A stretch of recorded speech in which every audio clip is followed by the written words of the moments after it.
One of the biggest costs would be getting the word out and marketing the event through ads in the paper or radio or etc., especially nowadays when the media is so spread out in so many directions. If the city is contemplating or looking into putting finances into a venue location to bring more arts and special events into Glenwood Springs, I would like to just offer to make the Vaudeville Theater available for more top names and bands and local events, etc., if I can get a little help from the city. Exactly how this would be done, I'm honestly not quite sure. But with a very minimal amount compared to $1 million or $2 million for a new building and the yearly cost to keep it going, I could make the vaudeville much more available for top name music, entertainment, and local events. If the City Council is interested, please let me know. Steve knows how to get hold of me. Thank you. Thanks, John. Thank you. Is there anyone else who would like to speak to us about an item not on the agenda? All right, seeing none, I will close that portion of the agenda and move to council comments. Go ahead, Shelley. I need to turn this on. I would just like to thank very much for Monica coming forward and bringing this issue to City Council. I think it's a great start to our consideration and for us to have this conversation. It's young people like her that represent the future of our country, and I hope that we can listen well and take the opportunity to have this conversation and support the safety and diversity of our whole community. As far as I know, our city servants work hard to make all of our community feel welcome and safe, but it's important to understand, I feel that, you know, if there's more that we can do, I'd like to have a conversation about that and understand what actions we can take. As Monica pointed out, if 25% of the population of Glenwood Springs is Latino, then, you know, one of the questions I had when I ran for this office is where are we? Where are they? And why we don't hear from them. You know, they're not represented up here. They're not well represented in our government. And I, for one, would like to see more of that, especially from 25% of our local population. You know, this is a large segment of our residents, workers, our students, and community members, and they're just not that present in our government. So when I see someone come forward like Monica, that's our future, and I applaud her for bringing this issue forward. So I hope that we can have a work session in the future and have more conversation on this issue. Thanks. Thanks, Shelley. Any other council comments? All right, seeing none, I will move on to the consent agenda. I would entertain a motion to approve the consent agenda. So moved. Second. We have a motion by Todd and a second by Rick to approve the consent agenda. All in favor? Aye. Aye. All opposed? Motion carries unanimously. Next item is an update on the South Canyon proposal. I believe there's a presentation by Mr. Beckley.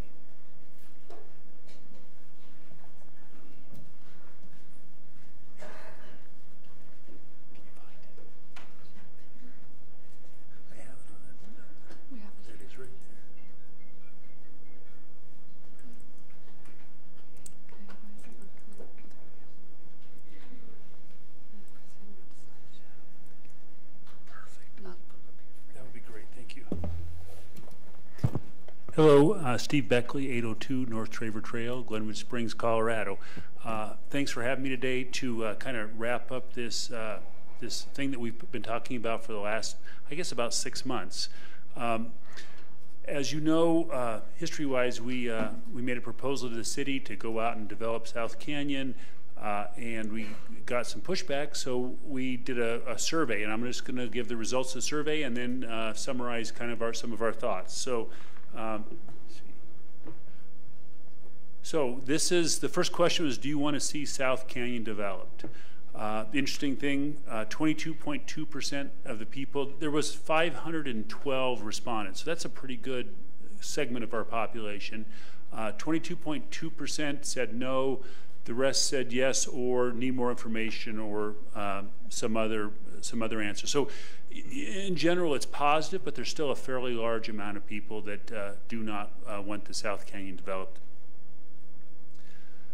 The second question of, if you do want development in South Canyon, what would you like to see? So we gave several choices, the hot springs and no RV camping, the hot springs and the lower RV site only, and the hot springs with upper RV and lower RV sites, or no development. As you can see, if there's some, people would prefer to have everything developed as far as the hot springs and the lower RV site. And I think the upper site was more projected to be a camping site rather than an RV site. This is what I found very interesting. The majority of the people that voted said they'd like to have it go to a vote of the city. So in other words, instead of having a city council decision, they would rather have the city go to a vote and decide what to happen in South Canyon. So there were 513 names collected, and that's how many people did the response. So, in summary, just to clear the record, my intention here was not to make this a big public outcry, but to try to take something that I perceived as in bad shape and not taken care of and not maintained, and try to make it better for the city. So I do believe that South Canyon is a valuable asset for Glenwood Springs and should be developed strategically and mindfully. I do believe that there is enough citizens' concerns to warrant a master plan that should be implemented by the city. And just so you know, in the background, there was a master plan done several years ago by the University of Denver, and if you pull that report up, it actually showed that the highest and best use for the two sites that I projected was overnight camping. So that master plan was already done by University of Denver and did say that camping should be in the canyon. At this time, we personally feel it's premature to move forward with the proposal in our development. And what we really feel that the city council and the city should take the lead in this and decide how they want to proceed. And we would love to come to the table again once city council really decides what they want to do with this project. Like I said at the end, in the future, we'd be interested in partnering with city to develop South Canyon. And we don't, in my mind, even if someone else, if you put it out to an RFP or RFQ, if someone else came and helped and developed it, that's fine with me. All I want to see is it get cleaned up and made better asset for the community. So with that, I'll take questions and open it up to city council. Thanks, Steve. Does anyone have any questions for Mr. Beckley? Sure. I would, for now, should we just do questions to Steve and then we can pull it back to us? Yeah. Any questions? Steve, what's the timing on this? I mean, when you came to us before, you had a kind of prescribed time.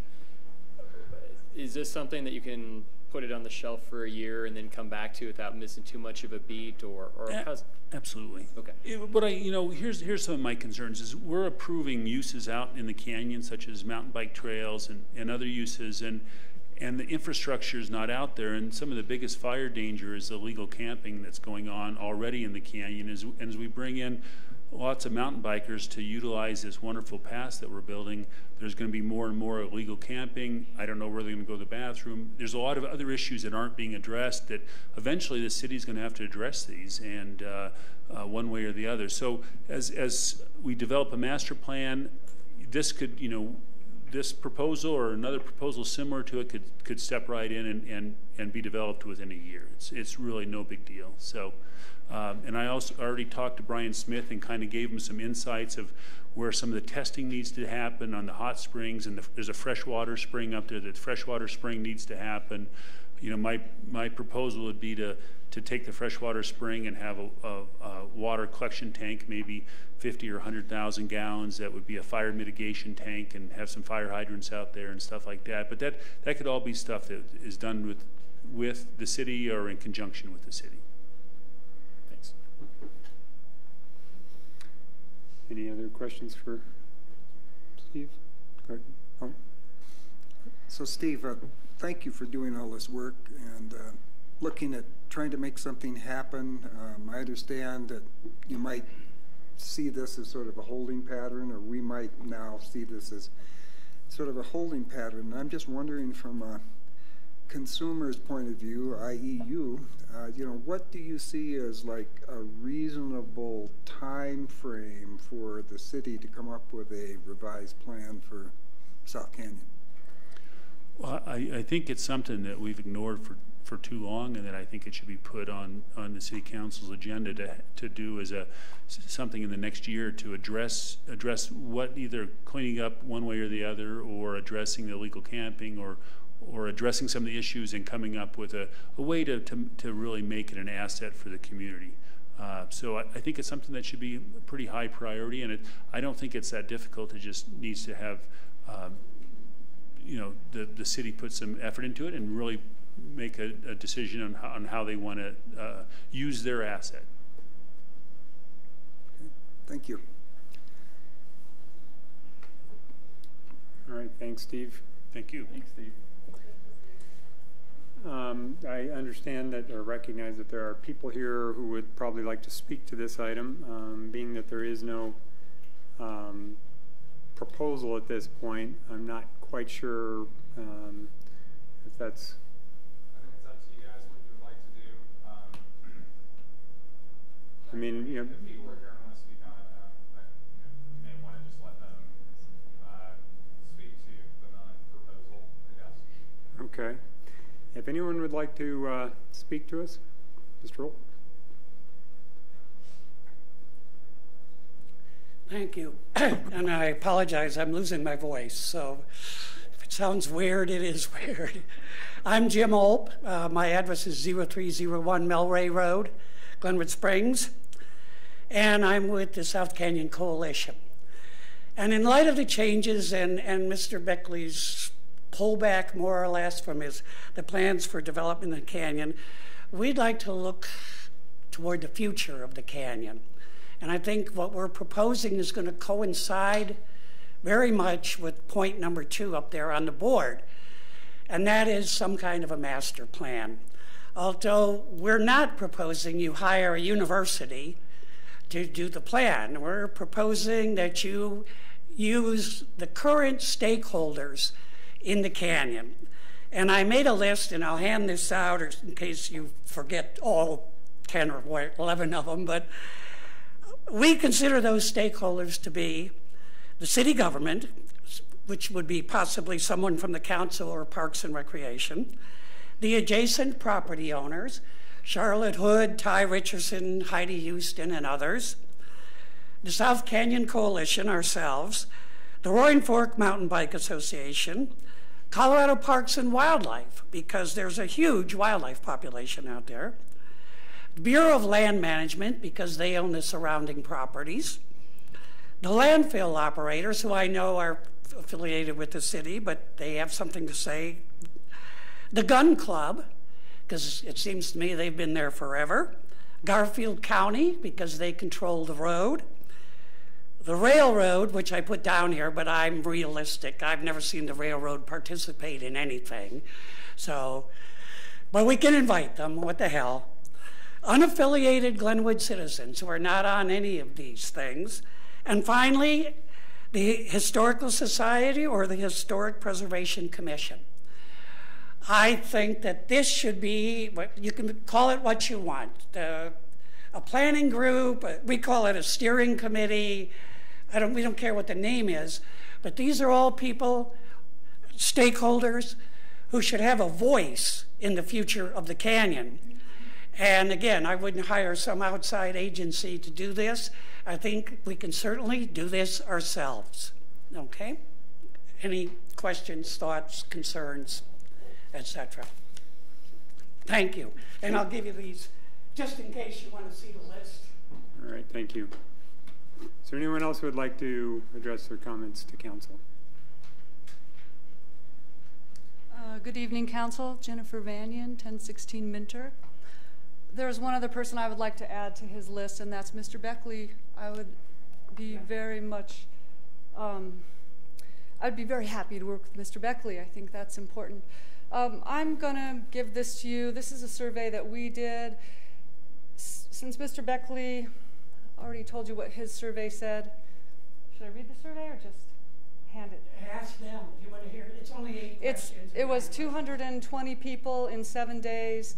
It was first name only because we felt like Mr. Beckley is very well loved in this community, and people have been hired by him and worked with him and maybe a little hesitant to say what they would really say. So anyway, this is our survey. It has a clear calculation just like his, the data pages. So we would like you all to look at it, and we'd like you to give it to Mr. Beckley if you wouldn't mind. So there's one for each of you, and I would love for Mr. Beckley just to look over the comments. All right, thank you. Thank you.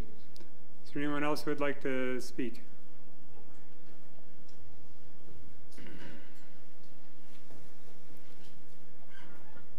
I'm Ty Richardson, 3135 County Road 134. I guess maybe I'll call myself an unfortunate South Canyon resident. That being said, honestly, you guys, if this thing was 10% as bad as it's made out to be, I wouldn't be living up there. But when I think of South Canyon, I think of two things: the incredible fire danger and the incredible open space. Let's not take lightly the fire danger in South Canyon. It's real. A resident of South Canyon almost died in the 2002 coal seam fire.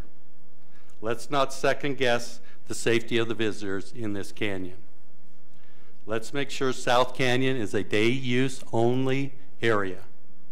And let's make sure the Glenwood Fire Department weighs in on this issue. With the South Canyon Coalition unable to get our hands on the Glenwood Post and the KDINC radio surveys, the coalition felt we needed to do our own survey. I personally felt that our survey should also segment out citizens that use South Canyon. Of the 54 surveyed at the South Canyon Recycling Center, 49 said no to development, 1 said maybe, 4 did not answer. As you all know, Mr. Beckley's survey said 50% support full development, upper RV, lower RV, and the hot springs pool. I find this a total disconnect. This is not the reality of the people who use and enjoy the canyon. Of this 50% for full development, how many people have been to South Canyon, let alone know it's a city park? Sadly, Glenwood Springs is one of the few Colorado tourist communities that does not belong to the Colorado Open Space Alliance. It's sad because as many Colorado cities and counties are expanding their awareness and efforts to not only maintain, but they are expanding their open spaces. It's not been on our city's radar screen since Mayor Durrett. We need to put together a South Canyon Steering Committee. Citizens that truly understand the complexities of the canyon and have the preservation of this unique area at its highest priority, and it can be done. Thank you. Right. Is there anyone else who would like to speak on this matter? All right, seeing none, I'll close it to public comment, bring it back to council for any council comments before we move on to the next agenda item. One more, I think. She just has a little short thing to say, if you don't mind. Hi, I'm Michaela Richardson. Address is 3135 County Road 134 up South Canyon.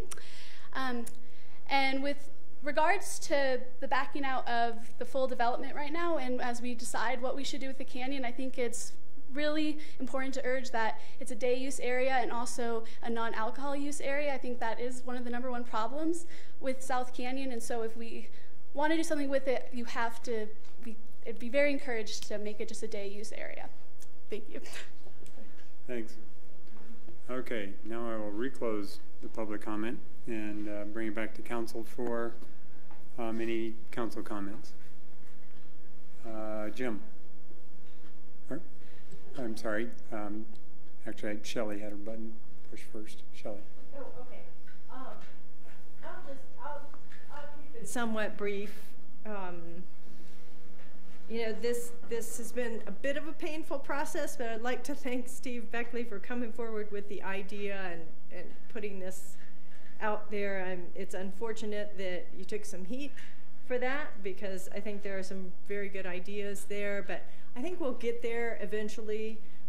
Actually, I'd like to just humbly say that I think this, as a city, we could have done a much better job of being out in front of this and looking at a better planning process. It's a large piece of city property. It's a beautiful area. There's a lot of competing interests there and common interests there.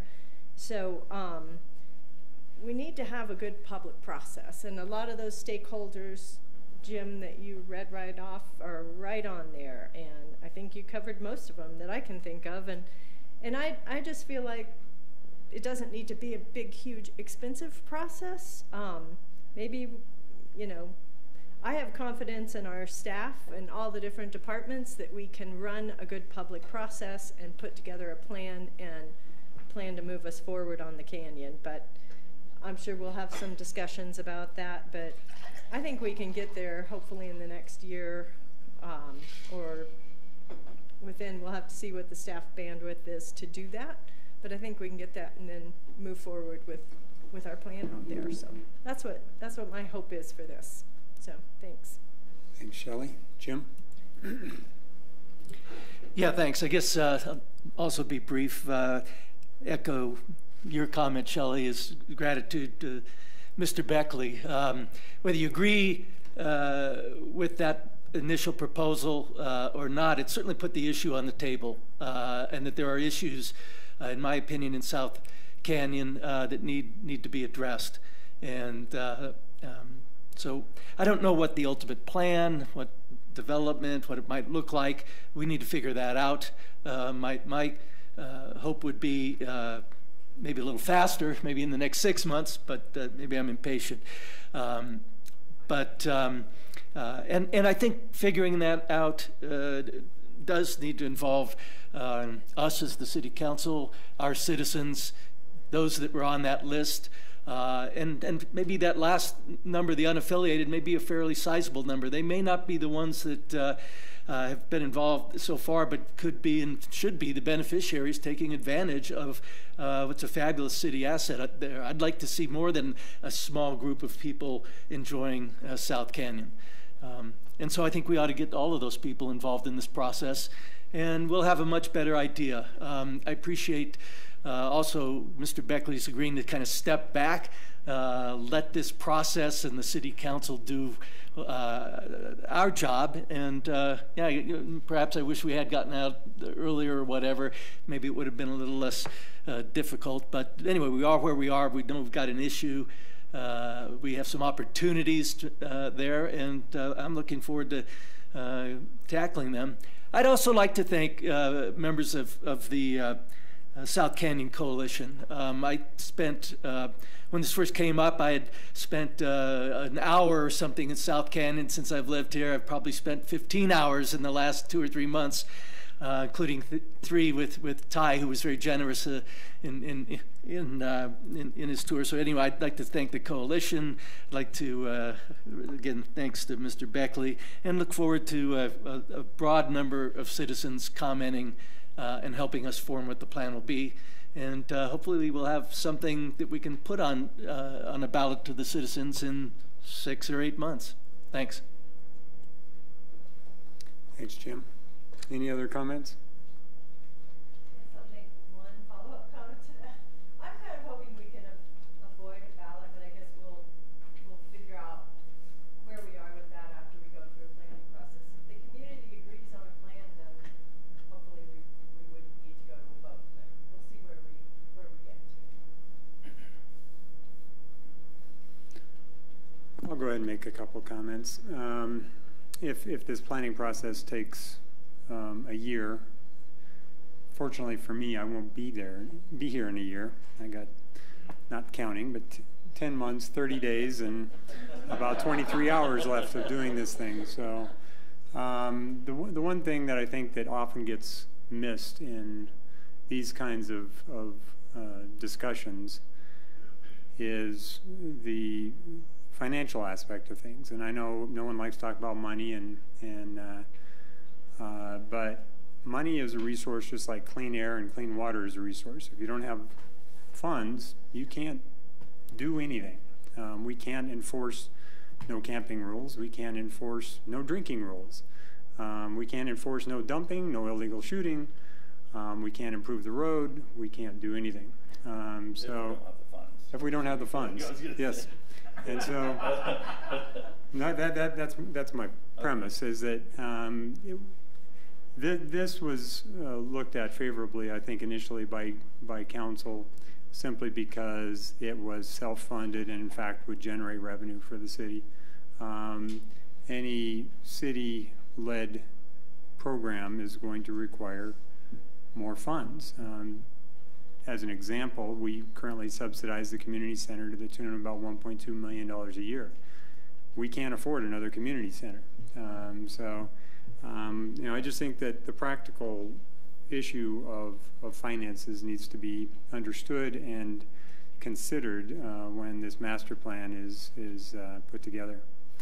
So, all right, we'll move on. Next, we have an air quality study with a presentation by Ms. Hill.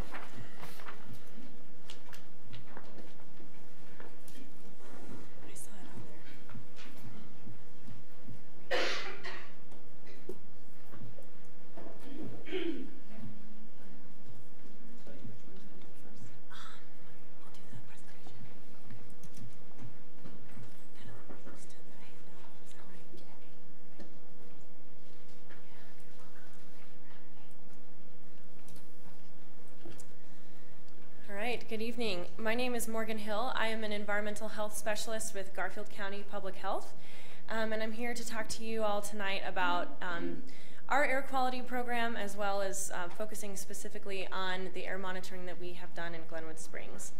And also, just to note something important on this slide is the only outside picture, well actually I think I have a few more, that you'll see of our mobile monitor. That's the image on your left, and that was where the monitor was located in Glenwood Springs. So Garfield County has a really robust air monitoring program. It's quite unique actually to any other county government around the state. We actually have more volatile organic compound sites even really than the state health department. So our county commissioners have invested really heavily in air monitoring. So when I'm showing you all this information, this is not something that most other counties have as a resource. We have 5 air monitoring sites, 5 ambient air monitoring sites around the county. And ambient really means that we are looking at air quality trends over time and not really at a specific pollutant source, although we do put our sites in these various locations to capture a variety of different environments. So we've got our site in Parachute. Our mobile monitor that I had on the first slide is currently in Battlement Mesa, so that's our 5th site. Our site in Rifle, which is our most urban environment, and we see that in our data as well. That site is on top of the Rifle Library. And then Bell Ranch is the site south of Silt. That's our most rural location. So it's located, like I said, up south of Silt, up Dry Hollow Road, but it does have some influence of oil and gas activity close to it. So we do, again, notice that in some of our data. And then our site in Carbondale, which has been at that location at Colorado Rocky Mountain School since 2012. And also to note on this map, those SNMOCs are speciated non-methane organic compounds, and I've said that enough times, I can say it fast. And we do collect that data at all 5 of our sites, as well as carbanols, and those are both volatile organic compounds, and I'll be talking more about those later, but we do collect that data at all 5 sites. We do have real-time ozone and particulate matter monitoring at 3 locations as well. You can see that that's at the mobile monitor, at the Rifle site, and then in Carbondale. And then you can see here everything that is at the Glenwood Springs bubble here is now back in Battlement Mesa. So we located this mobile monitor in Glenwood Springs. We were aiming for a calendar year, but it was pretty close, February of 2015 to February of 2016. And I use the term mobile in quotes because it is a trailer, as you can see, but we don't move it more than once per calendar year. And actually have only moved it one time from Battlement Mesa, where we first installed it in 2012, to Glenwood Springs. And we had it positioned in Vogelaar Park, just right across the street at the elementary school. And I wanted to highlight these pictures because this is actually a great feature of this location that we hadn't anticipated, was the educational partnership that we had with Glenwood Springs Elementary, and had quite a few elementary schoolers out to look at the mobile and talk to them about air quality, and they can see some real science happening in their community. So now I'm going to talk about the pollutants that we actually collect at these sites. So we have these criteria pollutants, then I'll talk about volatile organic compounds in a few slides. But criteria pollutants are collected in real time. That means we report hourly averages at 3 locations around the county. And that mobile monitor that you saw in the last couple pictures, this is the inside of the mobile. So in the mobile we've got ozone, real-time particulate matter, and oxides of nitrogen. And then the Rifle site has all of those as well, except for the oxides of nitrogen. And Rifle is actually the site that we contract with the state that determines our regulatory compliance with the standards. But all of these pollutants are regulated under the NAAQS, the National Ambient Air Quality Standards. There are some other air pollutants, such as carbon monoxide, that are regulated under the NAAQS, but we don't collect data for them in Garfield County. And this is just a picture of Anna Cochran. She's our field technician for the air quality program. Some of you may know her. She's a Glenwood local like myself. And I'm the air quality program coordinator, although I did start as the field tech. So this is some of the data that we see for these criteria pollutants in Glenwood Springs specifically. This is what's called the Air Quality Index, this table on your left. And these are, again, set by the EPA under the Clean Air Act, the National Ambient Air Quality Standards.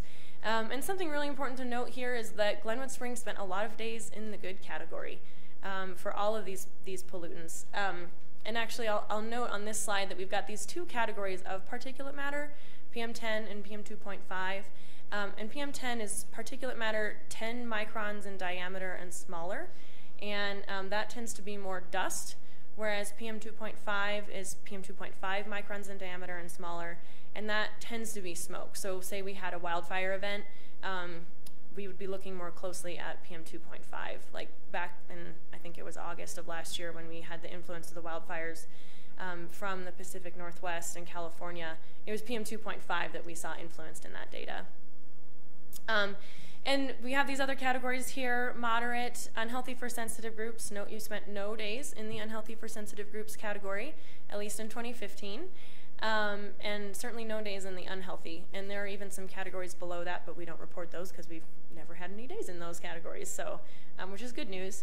And here on the right is your daily 1-hour nitrogen dioxide maximum.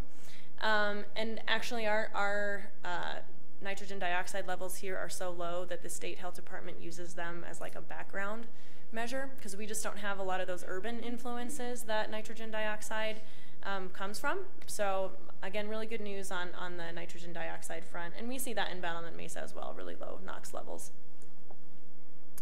And then we also collect real-time data on particulate matter. So I was just talking about those 2 different sizes here. PM2.5 is roughly 1/30th the width of a human hair. PM10 is roughly 1/7 the width of a human hair. And actually, we are a little more concerned about 2.5 than PM10 because those smaller particle sizes can get buried more deeply in the lungs and cause more long-term health risk, whereas PM10 can certainly make you cough. We are concerned about it, but you typically can actually cough it out, and it doesn't cause long-term health problems. Again, PM2.5 generally is more smoke particles, and PM10 is more dust. So here's some of the data. The top graph is your data from Glenwood Springs in 2015 for PM10. Note that the standard for that is 150 micrograms per cubic meter for the 24-hour average. Really low levels of PM10. And then the bottom graph is PM2.5, so this is the smoke particles. And we've tried to figure out the best way to display this data so that it's meaningful when Glenwood is just this one point along our graphs of years of monitoring at some of our other sites. But you can see Glenwood Springs is that little blue dot.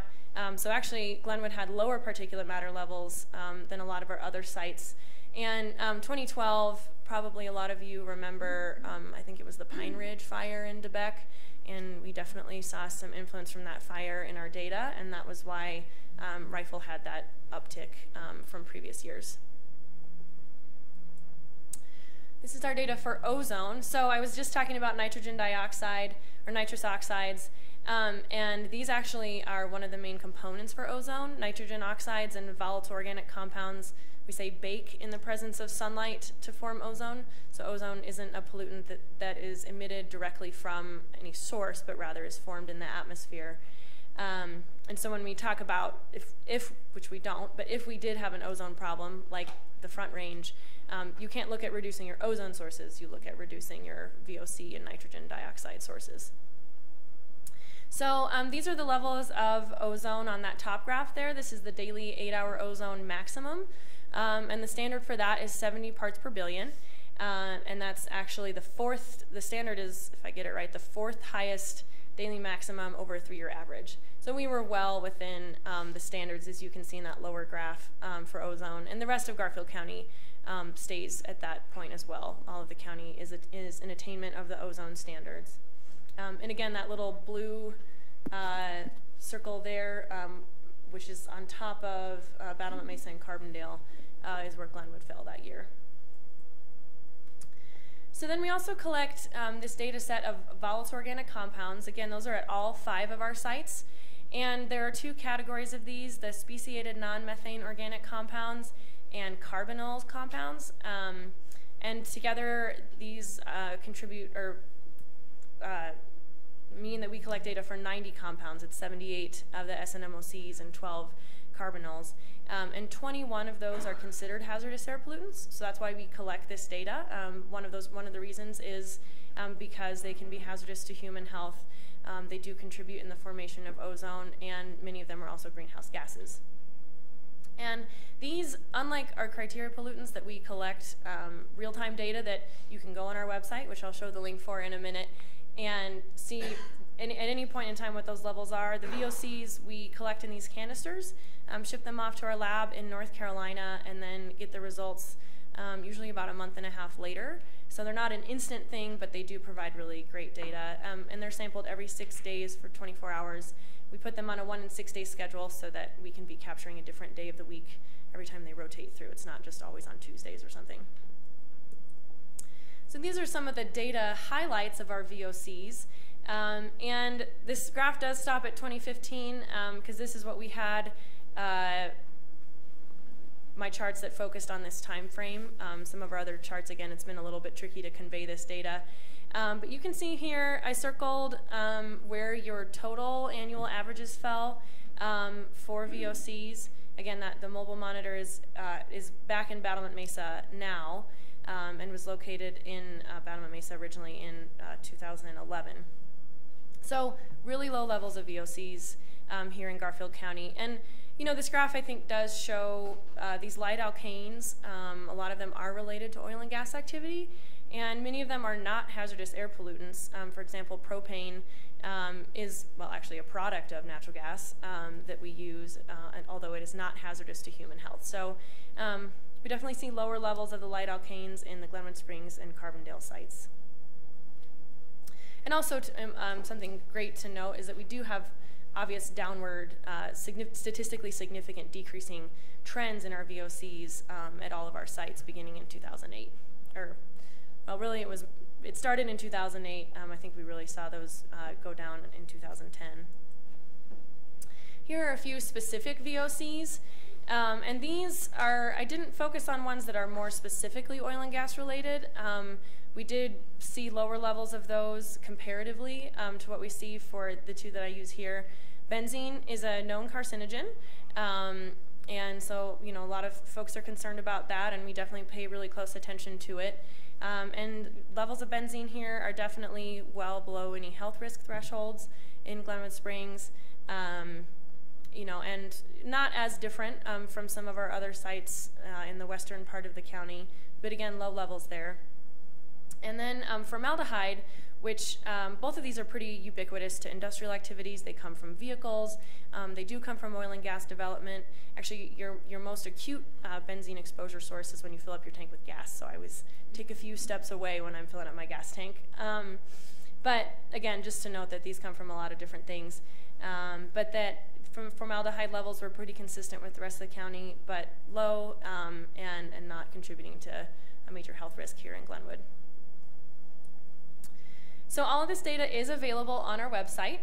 Again, we do have all of the criteria pollutants that I was mentioning available in real time. So if it's ever a hazy day, you're wondering what your air quality is like, you don't have to wonder. You can go to our website and check it out. Even though we don't have a Glenwood site, I feel like Carbondale is often pretty representative of what's going on in Glenwood. And you can just click on this link. The easiest thing actually is just to search Garfield County air quality, and we make sure that that's the first page that comes up. So you should be able to check that out, look at our air quality in real time. We do annual reports for every year of data that summarize everything that I've talked about in a lot greater detail. We include that information on meteorology, the criteria pollutants I talked about, and as well as volatile organic compounds. And really every data point that we collect for VOCs is available in those reports. So we aim for transparency with this program. And we also put together a citizens newsletter that's about 5 pages long every year summarizing our data. We figure that probably 60 pages of pretty technical information isn't exactly the best evening reading, so we want to give people something that they can understand and digest easily as well. So that all is available on our website. And that's all I have. Thank you. Any questions? Rick? Thank you, Morgan. Yeah. Really interesting stuff. I've just got 3 quick questions. It looks like we in Glenwood did this for 1 year. Are there any plans afoot to do it again? And the other part of that question is, do the other communities do this all the time and we're just sort of got a snapshot? Would that be fair? Yeah, so we actually started off this program from 2005 to 2007 with a much greater quantity of sites. We had 14 sites around the county, one of which was Glenwood Springs. And we took that data and then prioritized the locations that we felt like we should continue monitoring in because Glenwood's levels were not of concern really from an air quality standpoint. So that's why we don't have a consistent monitoring site here, but we do in other areas.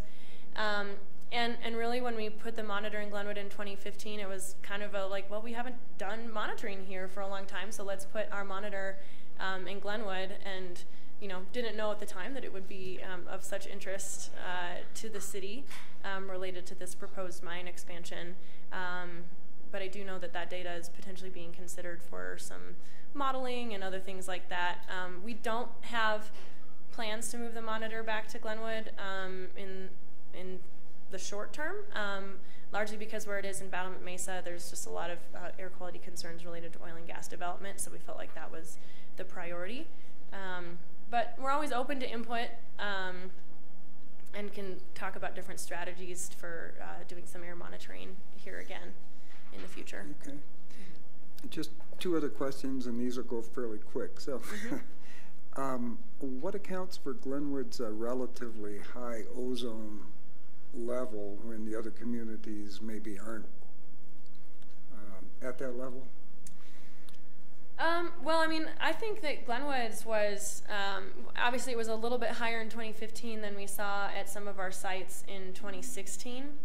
And we're actually, I'm not really sure why that year was a little bit higher. Again, because it's, even though it was a slight bump, it was still low. We weren't as concerned about that. I think, the sources of ozone, again, ozone isn't emitted from a direct source, but what we might have of nitrogen dioxides and VOCs here in Glenwood would be probably more related to vehicles, because that would probably be our main contributor. Okay. But we do have some industry here and other things. So and actually, it's sort of like a one-off piece of data right now. The last question is the VOCs. I know there are like national standards for a lot of the things that we're looking at, but not necessarily for VOCs. Yep, exactly. So all of these, the criteria pollutants they have these set standards, which are based largely on health risk under the National Ambient Air Quality Standards, whereas VOCs don't necessarily have a set threshold. We're not like in compliance or not in compliance with some level of VOCs.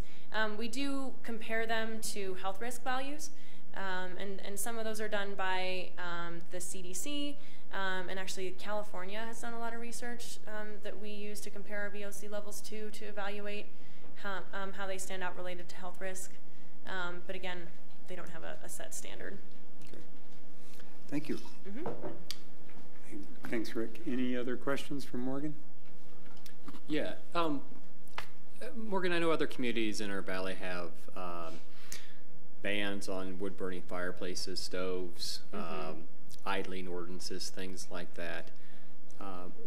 What are some things that Glenwood's not doing to address air quality standards that could make a difference and are kind of the easy things that we should be looking at that maybe we're not? If you're familiar with what we do and don't do in Glenwood, I guess. Yeah, well, and I guess I know we have an anti-idling ordinance here in Glenwood. We do, right? Okay. So that's definitely can be kind of a low-hanging fruit, I guess, in benefiting air quality. You know, some of the other contributors are a little bit tougher, you know, and I think you guys are working on increasing biking and bus transportation, and that's definitely one way to reduce air pollution from vehicles. You know, and having the ordinance against wood-burning stoves definitely reduces particulate matter. So I guess the short answer is I don't have anything off the top of my head that you're not already working on that I think could be reducing pollution levels.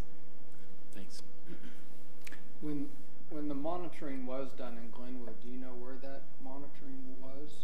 Yeah, and actually, I don't know how did you guys see my handout that was also part of the packet?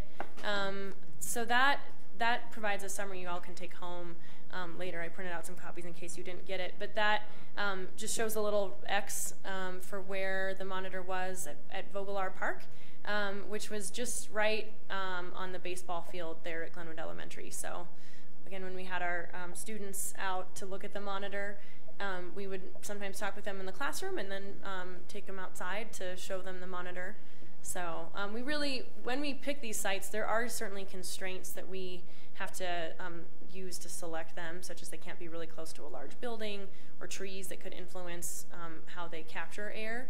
And then we also wanted to be capturing both air sheds, we call them, from the Roaring Fork River valleys and the Colorado River Valley. Thank you.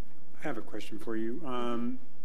If Glenwood wanted to put a permanent station in Glenwood, perhaps related to monitoring our air quality now in anticipation of what is proposed with respect to the mine, would Garfield County be willing to perhaps work with us? That's probably beyond your ability to answer that right now. Let me ask it this way. What would a station cost if Glenwood were to put one in? Sure. So I'll show you guys the map of the Carbondale site here. So Carbondale actually, we have ozone and particulate matter monitoring there, but those monitors are smaller and a little bit more cost effective, or I don't know if cost effective is the right word, but they're a little cheaper, but they still give us really good data. And so that, if I look at the cost of that site, I don't have a figure off the top of my head that includes both our consultant fees as well as some of the data processing for a full year, but that's something I can certainly give to you. If I were to ballpark it, I'd say it's probably about $4,000 for operating, and I don't have the invoices. I can't picture them for how much the monitors themselves cost. Okay.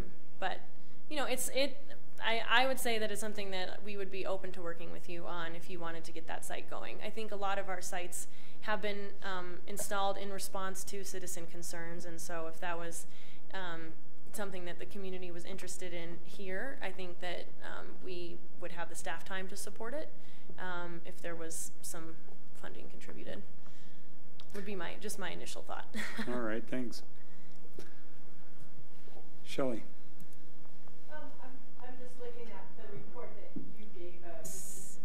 you know, in the packet.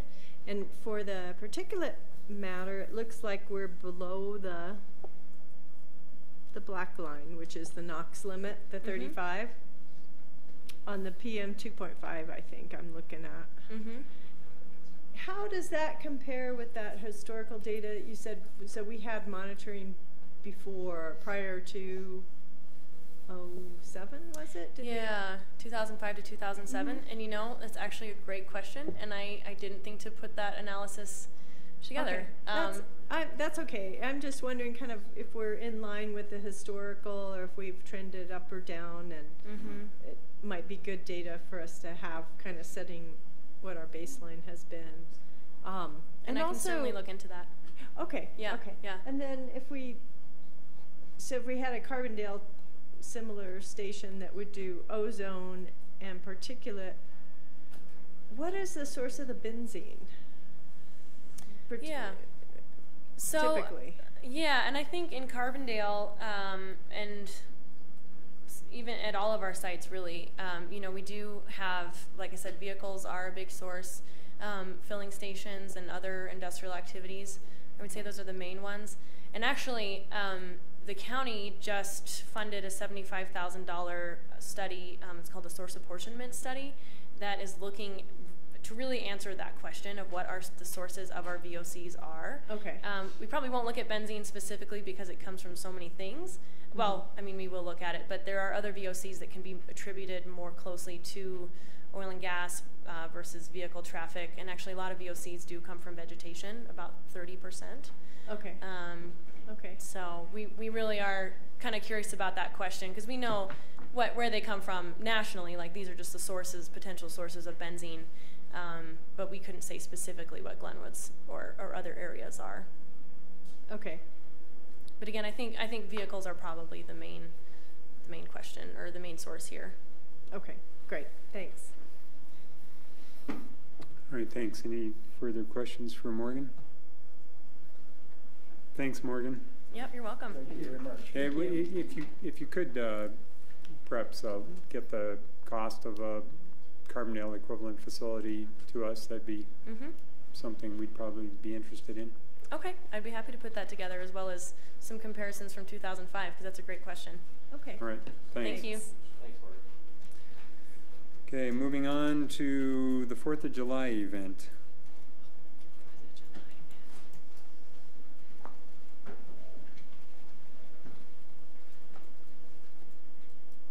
Good evening, Mr. Mayor, members of the council. Just in support of some Morgan's comments, just a reminder to you that tomorrow is Bike to Work Day, and we're doing an event out here from City Hall from 7 a.m. to 9 a.m. So I know some of you have some of the e-bikes, so bring them on out and join us for that.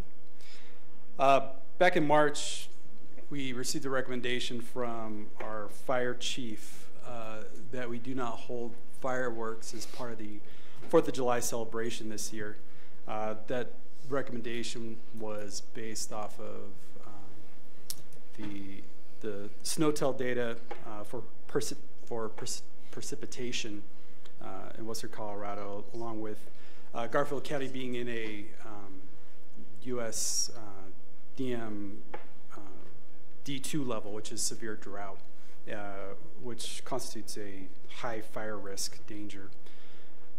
We had several conversations with Chief Tillotson and Deborah, the city manager, just talk about some of the risks and pros and cons on doing fireworks and what some of the alternatives were for that, and the decision was made with Chief Tillotson's concerns and the draw for their resources and ability to respond to elevated calls on that day to not hold fireworks this year. So staff went forward looking at alternative proposals.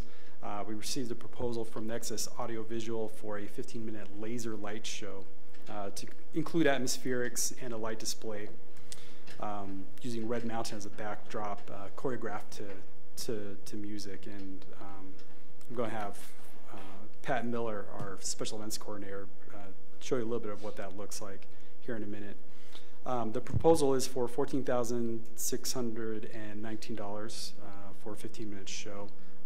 Just as a comparison, our fireworks show last year was just under about 20,000 for a 10-minute show. We are working with the fire chief and the fire department. They did receive a support recommendation from the Rural Fire Protection District in support of their decision. We are working with them to develop parameters for a quantitative decision analysis that would identify a threshold where we can make a determination on whether or not to hold fireworks for the year based on data and the risk level. We did communicate with some of the surrounding communities to see what it was they were going to do this year. That was a mixed response. Several of them were either had already planned or are looking at alternative type shows from fireworks. Some of them are waiting to make that determination, trying to get more data, waiting to see what other communities are doing, waiting to see if there are any fire events, and several of them have fireworks on retainer. Some of those cities canceled their fireworks show last year because of some fire events, and so they've had those available. I'll have Patrick kind of go over what the proposal from Nexus is and a little bit about some of the pros and cons and what we're looking at with the ability for options. We did contact 5 of the regional pyrotechnic companies in the Colorado and surrounding states. We've received no's from all of them as far as availability and the ability to staff the show this late in the game, looking at other alternatives coming back to fireworks since we went down this route based off the recommendation. We can still pull it off. That's not saying that we cannot do fireworks. It's just going to come at a premium cost to the budget.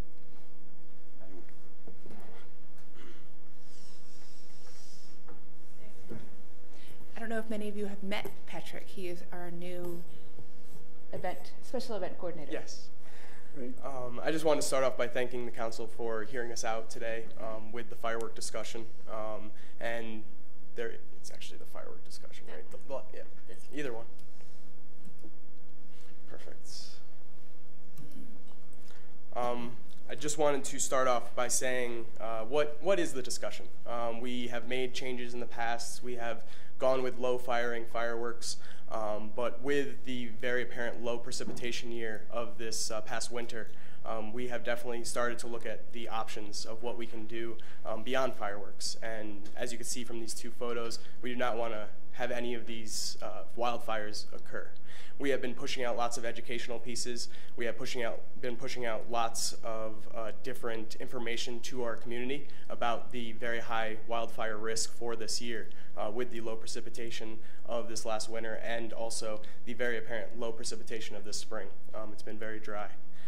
So we did not think that having a fireworks show in the valley would align with the information that we are pushing out to our public.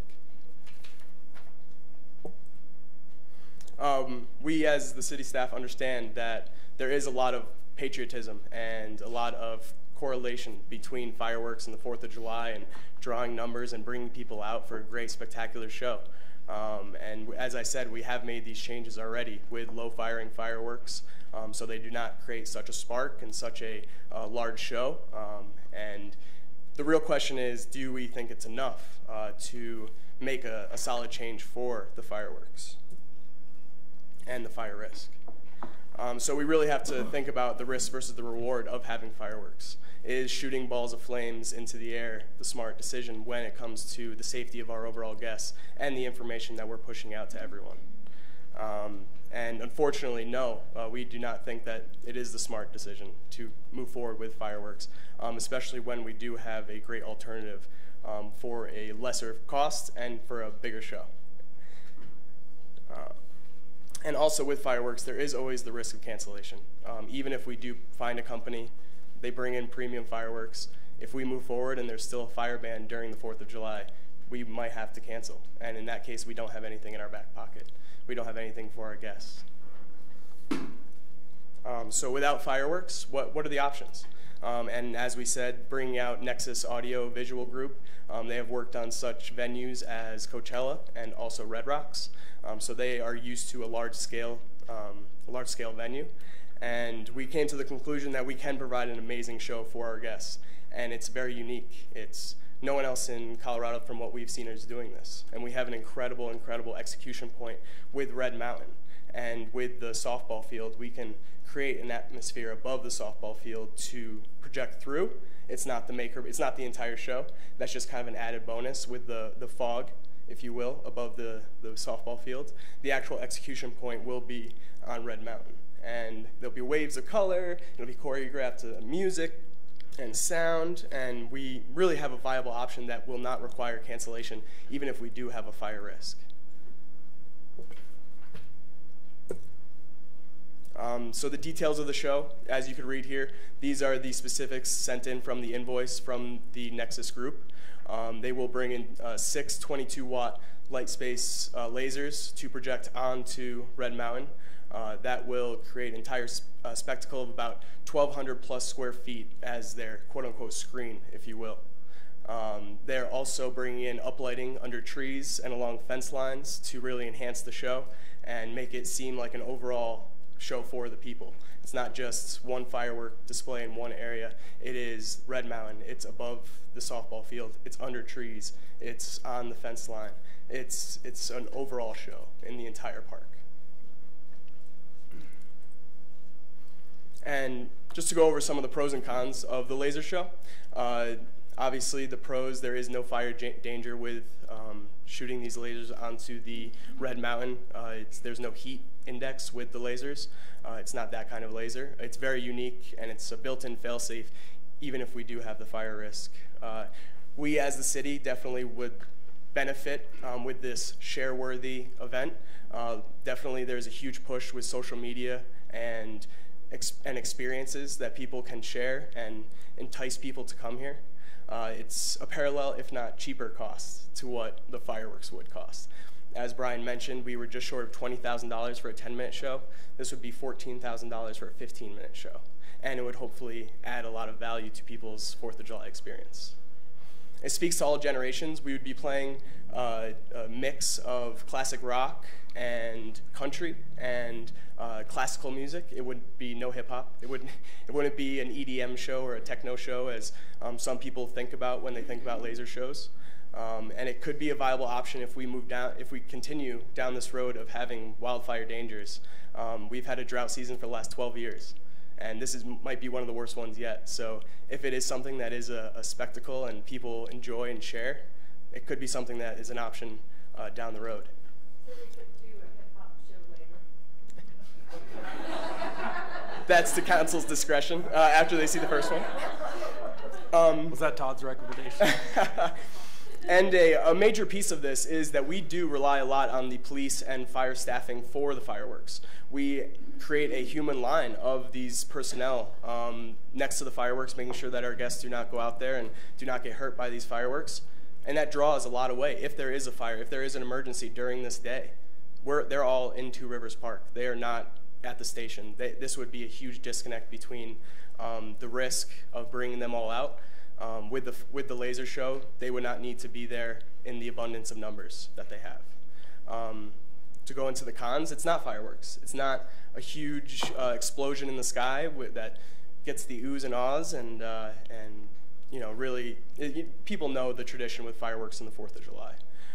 One piece of it is weather dependent. If it is windy that day, the fog atmosphere above the softball field would not work, but that's not the main show. The main show is on Red Mountain, and it doesn't matter how much wind we get, it will still be able to go on. If we get rain, either way, with fireworks or with lasers, it doesn't matter. The people will probably not show up if it's pouring rain. And then obviously what I just mentioned with the connotations with the laser show, it's not going to be a techno show. It's not going to be EDM. It's not going to be loud, loud, loud music. It's going to be family-friendly, family-oriented show. And the pros and cons of fireworks, I have to be honest, it was really hard to find a true pro for fireworks. Yes, it draws numbers. Yes, there is a loud boom, but to be honest, what is that? when we already have a viable backup. The cons, there's a high fire risk in a drought season. There is a lot of bad environmental impacts from a fireworks show. There's lots of trash and litter. It takes us about 2 hours plus days afterwards to pick up all the trash and litter that the fireworks create in the park. There's also, noise pollution. It's very loud. Not everyone in the park, not everyone who lives around the park wants that. But with this, we can really control the noise. With the laser show, we can really control the noise and focus it in the park. We've been really trying to push a lot of Go Green initiatives. The sulfur that the fireworks emit into the atmosphere is not good. It's harming our atmosphere, and it's not good to breathe in for anyone who is breathing that in. It's just not a great thing. And then the emergency personnel, again, they're all on staff they're all at Two Rivers Park if we have a fireworks show. So they're not in the station. They're not ready to go if we do have another emergency. And clearly, as Brian mentioned, we do not have the local pyrotechnic professionals to come out and give us a reasonable rate on fireworks. We're going to have to pull them out of state, and we're going to have to put them up for nights, and we're going to have to really pay the extra dollars to have this show that might not happen if we continue down with this fire ban road.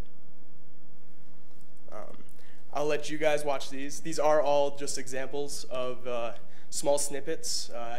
It's definitely a techno show from what they've worked on in the past, but they also do family-friendly shows. They unfortunately did not have any videos of those to send over at the moment. They were working on that because they just returned from Coachella, but there is a very, very family-friendly oriented show that they can do. And this just shows a small glimpse of what they can do with their lasers in a very small area, and this would be on a grand scale for about 1,200 feet of a big screen on Red Mountain. Thank you again for your time.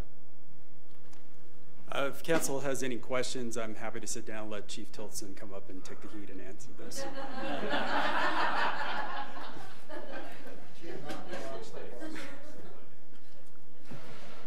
Shelley, your button was flashing, is it?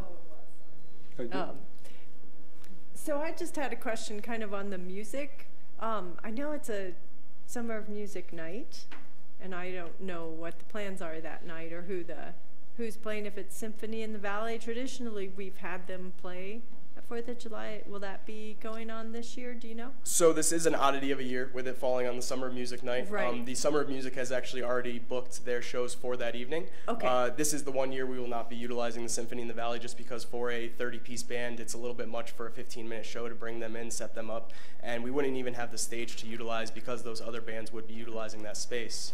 Okay.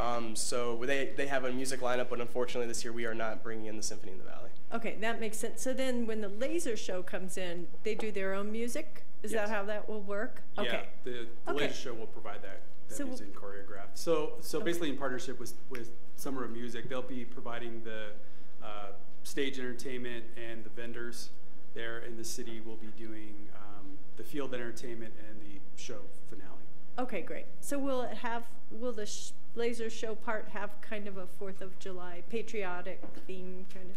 Are there? I would assume. But yeah, I'm not you sure. know, it's as much as a laser show can, right? I mean, you don't usually think of. Well, usually you're thinking of like Pink Floyd in a planetarium, right? And we kind of moved beyond that 90s version of laser shows. This will be a lot more spectacular, but yeah, we'll touch on that, but it should be pretty entertaining. Okay, nice. Okay. And they may have changed their mind, but last year after the event was over, Symphony of Valley told us they didn't want to come back because they got hit with the debris from the fire show. Well, so did I. No, close. But they were really unhappy about that. On the blankets where we had to back up when something went awry, so. Yeah. Will this include Mayor Mike and his Uncle Sam out there on stilts? Nope, I can guarantee it won't. We can project an image of him on Red Mountain like that. Well, I wanted to say thank you to both of you for putting together a very good presentation, kind of all the pros and cons, and giving a good explanation of the information for us. Thanks. Rick? Yeah, just real quick, before we get to the fireworks, kind of figuratively, can you just riff a little bit on what's going to happen during the day, if anything? Yeah, absolutely. So during the afternoon, our activations will kick off at 5 p.m. That's when we will also work with Summer of Music. They will open up all their food and beverage vendors. We will also have lots of kid activities. I'm working diligently to hopefully get chainsaw carving demonstrations and other kind of live acts for the day, and kind of have that overall activation day so that people are always entertained, people are always taking pictures and feeling like they are engaging with the event. And then the music will actually kick off at 6:30, so that only gives about an hour and a half cushion in the beginning that we really need to activate with them. We will have music being played from the speakers throughout that entire time. We'll have a bubble zone, if you will, for the kids, bounce houses, and also other activations that adults will like. We have a beanbag toss tournament, possibly. We're still working out the details on that, but First Bank will hopefully be sponsoring those kids' activations so we can really blow it out of the water and put a lot of dollars towards that so people always have that takeaway. So, and do we have like a schedule that we're going to put up on a poster? And yeah, lots of schedule of events will always be on our website as well as at the site. We are bringing in lots of signage to kind of direct people and navigate people throughout the park with the different zones, if you will, because the baseball field, softball field will be the main activations for kids and adults to interact with, and then we obviously have the music and vendors just outside the softball field for that activation. So the entire the Two Rivers Park will be activated for the 4th of July. So, and the Lions Club's doing the 4K race in the morning? Is that they are the Firecracker 4K. They will be doing that as well. Yes, okay. And we are working with the military for a flyover as well. Oh, so what time is that? We're working through that. Are you working through it? Okay. Typically, the latest they return to base is 4 p.m. With our events kicking off at 5 p.m. We're thinking about doing it during the Firecracker 4K to kind of kick everything off. But then if we could get a special exception, they will be flying over at 6:30 p.m. for the start of the music. We'd sure invite you all to participate in the Lions Club 4K in the morning at 8:30, and I'll be the official timekeeper, and so, you know, if you want to get a personal record, just let me know before.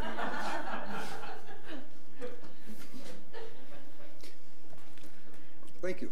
Thanks, Rick. Any other questions for Brian or Patrick? I have a few. In your investigating the laser show, did you look at different vendors, and if so, how'd you come up with these guys?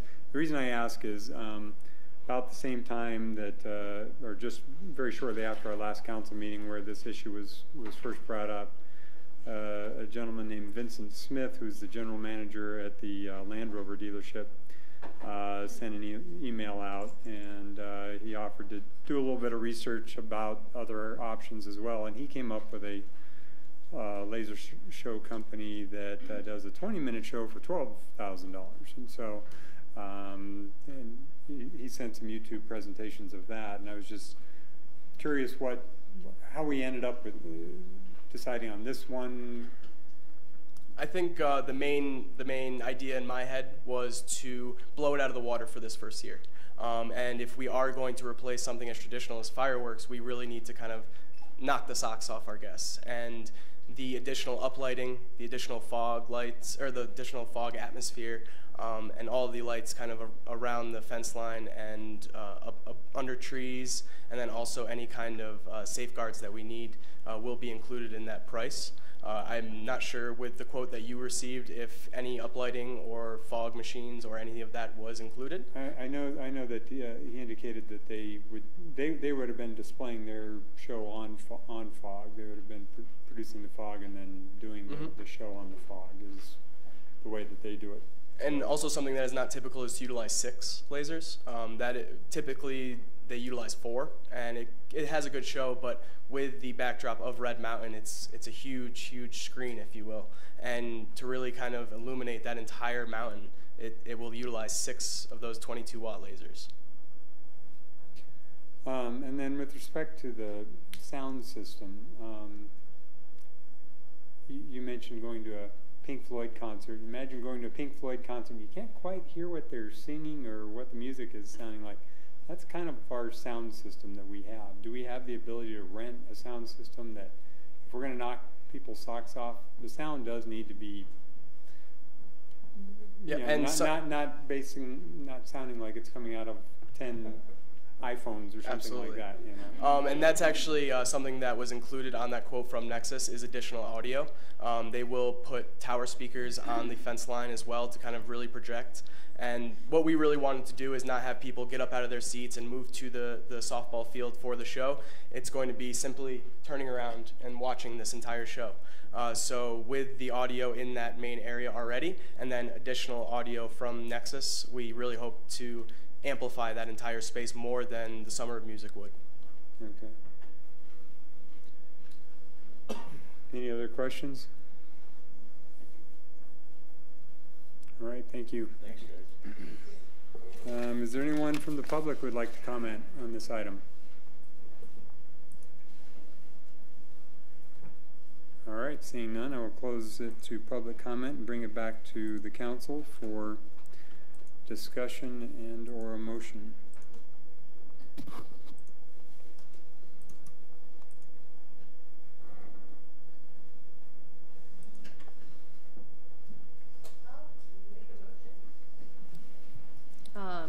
I'd like to go ahead and approve the proposal for the 4th of July laser show in the amount of $14,619. Second. All right, we have a motion by Shelley and a second by Jonathan to approve the contract for the laser show and the amount as stated. My computer is not wanting to cooperate right now. Jim, you had your button flashing. At the same time, Shelley. Right, right. Sorry. Did you want to go ahead and say anything? No? Okay. Is there any further discussion?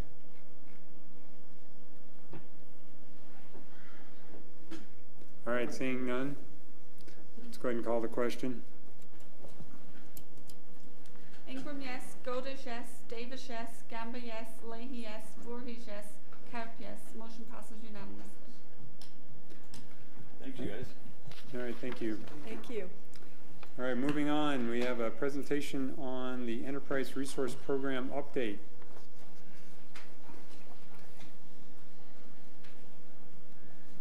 Mr. Boyd.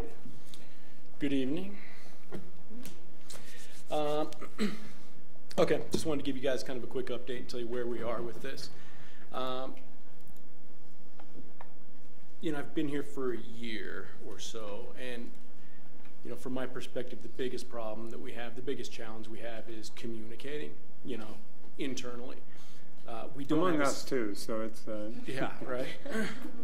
We don't have a central place where information resides, and we have to work around that. And in working around that, what happens is we have all kinds of individual spreadsheets and all kinds of individual people holding pieces of data, and it makes it really hard for us to share things.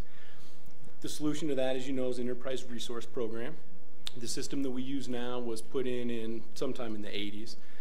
There hasn't been a material upgrade to it since then, and the vendor's going to stop supporting that product, so it's time for us to kind of move on. In 2016, we went out to bid. I was on the financial advisory board at that time. I wasn't an employee of the city, but I did sit on that selection committee. We selected the Munis product from Tyler Technologies at that time. And there was a little bit of turnover in finance, a little bit of understaffing in IT, and kind of some things going on. And Tyler kind of recommended that we hold off and not do it. They said that the implementation wouldn't succeed because we didn't have the staff for it. They were probably right. So a year or so goes by. We are now staffed in IT. We are staffed in finance. And I think we're ready to go. We have negotiated terms with Tyler. We added to our team somebody named Sheila Butler from a firm called Plant Moran. It's a national IT consulting firm. It's all she does. She's done it for a long time. She's been very, very impressive. I'm really glad to have her on our team. We have added a position to our IT team that is an application specialist. That person will start in June, and they'll be kind of the project manager on this as we go along. We expect this is going to take about 3 years. It's a big deal. It's a heavy lift. We'll spend about $3 million over the next 10 years. And getting this implemented. It's going to be hosted in the cloud, right? So we'll use the service as a software type of contract. I feel like we've gotten all of the important stakeholders involved. We've had many meetings. We've had Plant Moran out 2 or 3 times. We've had Tyler Technologies out. We've had meetings with each of the functional areas of our organization. So I think that everybody's pretty well informed of what's going to be in front of us.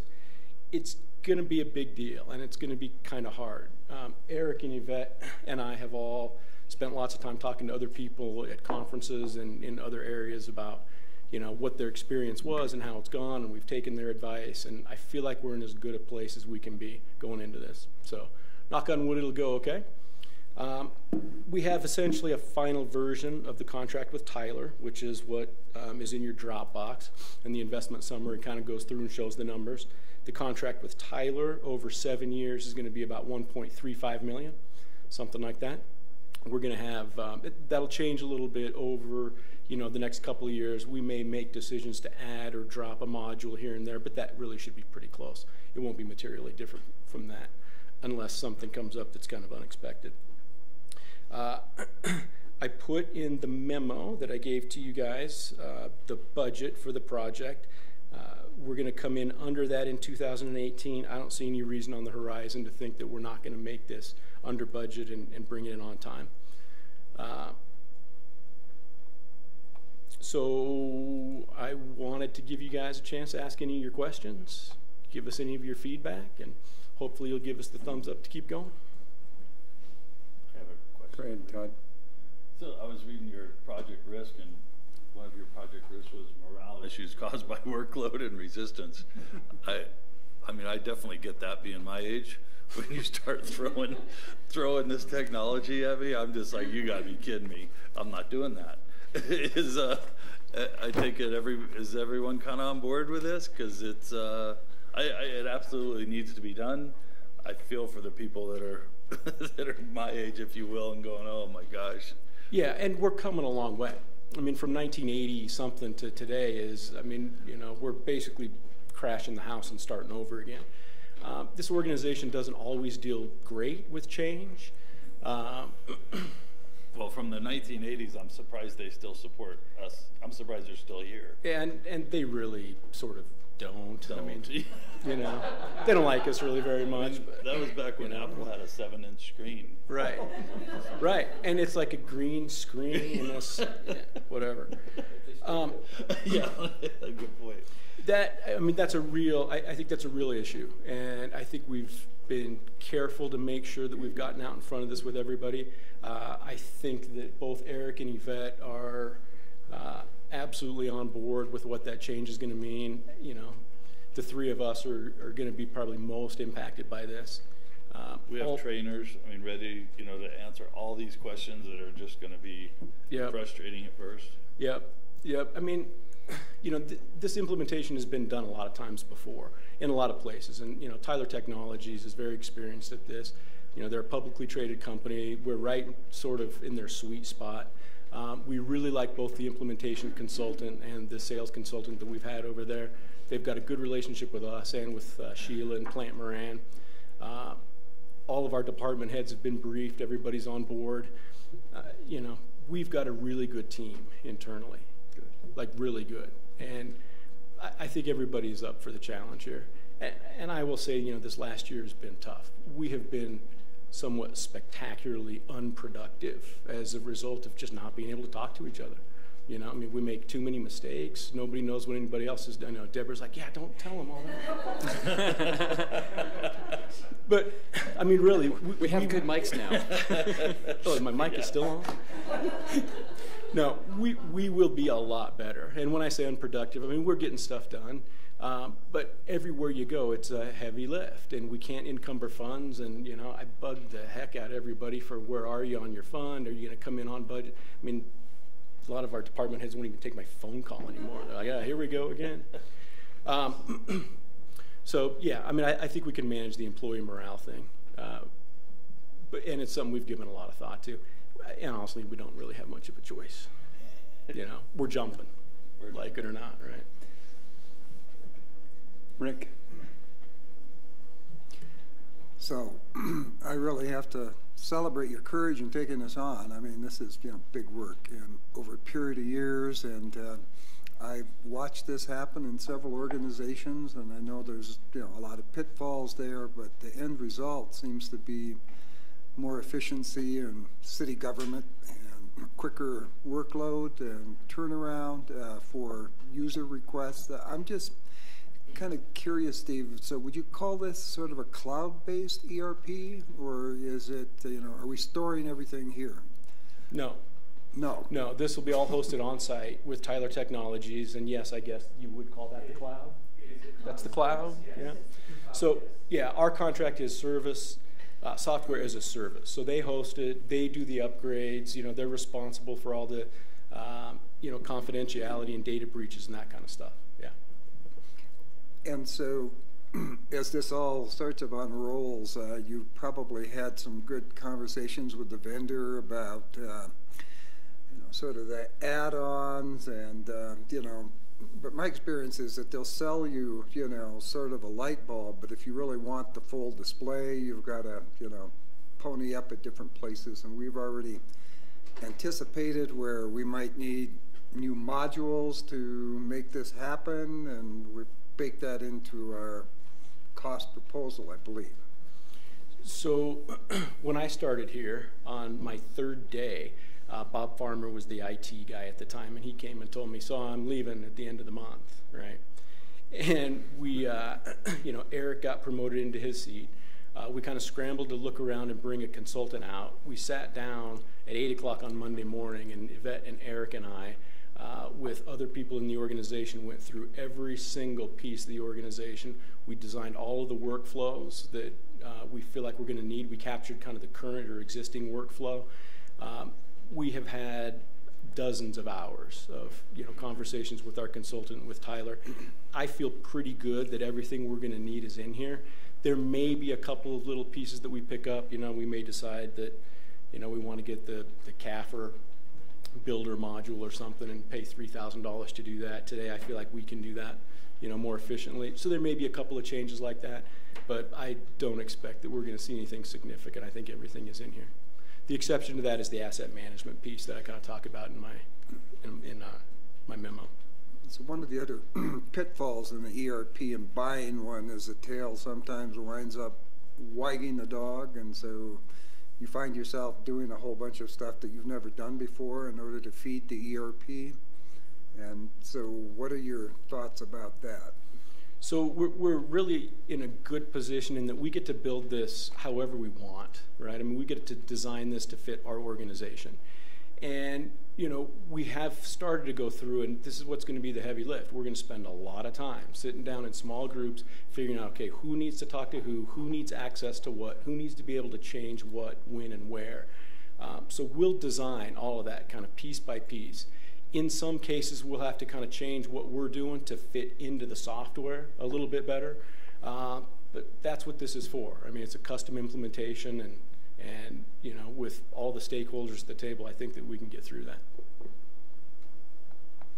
The last question is, are other municipalities using this system in our area or in Colorado? Yeah, there are a bunch. They have about 50% market share with organizations like ours. They're all over Colorado. You know, I mean, Summit County, you know, Pitkin County's going to it right now. There's all kinds of, you know, Carl probably works with a few Tyler clients. I know that our auditor works with a bunch of Tyler clients. I mean, it's a fairly ubiquitous software. I happened to be at a lunch with other local government officials, and we were all talking about, oh yeah, we're going to Tyler this year. It's just, it's a thing. So is there like sort of an idea that there's a user community, and so if there are problems or someone has sort of a one-off sort of solution that maybe we could plug into that and borrow it? Yeah. While feeding it? I mean, there are a couple of things there. You know, Yvette goes to Government Finance Officer Association meetings pretty frequently. ERP systems are a very common topic in those. Everybody in her position as finance director deals with those a lot. Same thing with Eric. You know, he knows lots of people that have been through this and are going through this. You know, same thing with myself, CML. There are a lot of people that do it, and yeah, there are all kinds of user groups and communities and support network if, you know, we scrape our knee or something. Thank you, Steve. Thanks, Rick. Jonathan. So City of Aspen, when I was there 10 years ago, had Eden. I remember 10 years ago, everybody was talking about how horrible Eden was. And it took them 10 years, but they finally switched over to Oracle. Right. I think that that's been an abject failure, that switch over, from what I've heard. There's vendors that weren't getting paid for 6 months. Is horrific. It might work great now, but I think the process was incredibly painful. Do you know anything about what they went through? And it sounds like we got our ship in order, but what didn't they do that we're doing? So a few things. I mean, you're right. What you said is exactly right. And, you know, I've talked to Don Taylor, who's the finance director and the chief information officer up there at length about it. And, you know, Alice Hackney is the one that really had her hands on this. A couple of things that I think they would say they would do differently. One, I don't think they bought the right solution. You know, they went to, you know, a really custom type of solution. It's a Mercedes or a BMW or something. We're going more to a Honda or a Toyota, right? A box that's already built. It's too big a lift to take a city the size of Aspen and customize a whole Oracle product around it.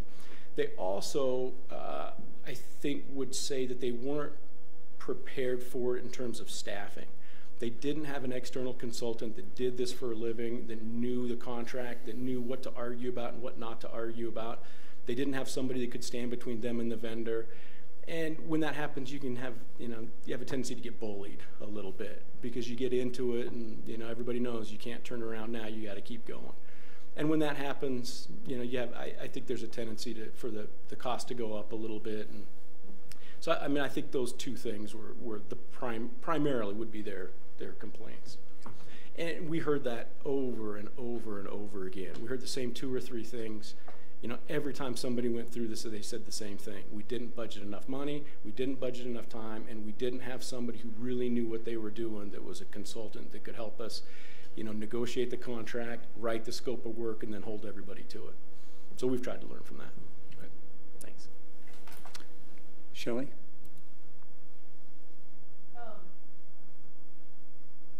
Just had a question for, as far as, do you have an idea, I didn't see it in the memo, of what those ongoing annual costs will be for the cloud-based system? Yeah, about $145,000 for the system that you see here.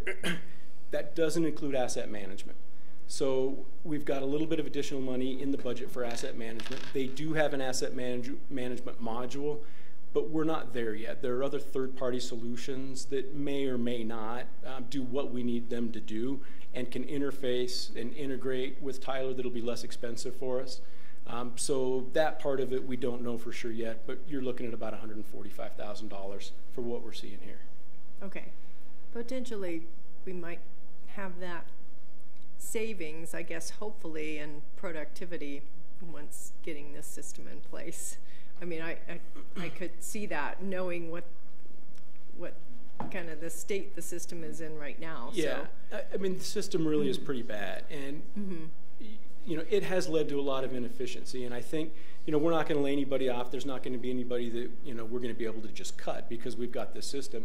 But what we will be able to do, as we have kind of natural attrition in the organization, we'll be able to look at each one of those and decide, you know, are the dollars that we've got best spent hiring another full-time person, or the dollars best spent somewhere else? And I think that we'll see our head count not grow as quickly and even shrink over time.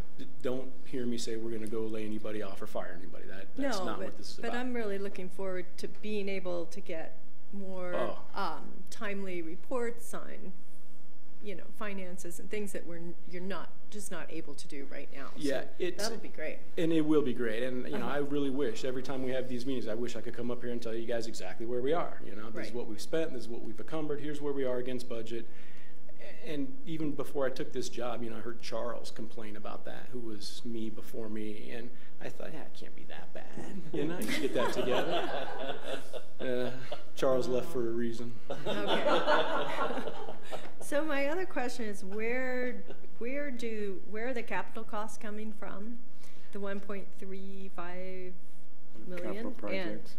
They're and budgeted, in the capital projects fund. It's in capital projects. Mhm. Okay, and then will those normal operating costs just go into normal operating costs kind of thing? That 145K a year is. I mean, we'll probably we'll go through the implementation, and that's going to be about 3 years, 3 to 5 years, you know, to get fully into it, and we'll probably continue to fund that, I would think, in the capital fund. Once we're through it and we really do have a fixed cost that we know what's coming every year, we may, you know, bring that into the IT budget or the replacement cycle or something. Okay, figure out where that goes. Yeah. Okay, thanks. Jim? Yeah, thanks, Mike. I guess one caution for you is it's good news when you hear that a company like Tyler's, you said you heard other people saying, yes, we're implementing it this year, we're implementing it this year. I mean, it gives you a sense that they have a good reputation, obviously, and what have you. They are very much a professional services firm, not exactly like a law firm or an accounting firm, but they're sort of a professional services firm. And they could find themselves being quite stretched. Professional services firms oftentimes tend to let's sign up the customer and then figure out how to get the job done later. Not that I ever did that, but I do know that it happens. And so just keep you know an eye on them. Are they meeting their commitments? Are they beginning to slip? And if it looks like something is slipping, catch them early, you know, and have a sit down with them. And then my caution would be for council. I mean, one of the things I did in my career was involved in these kinds of things, and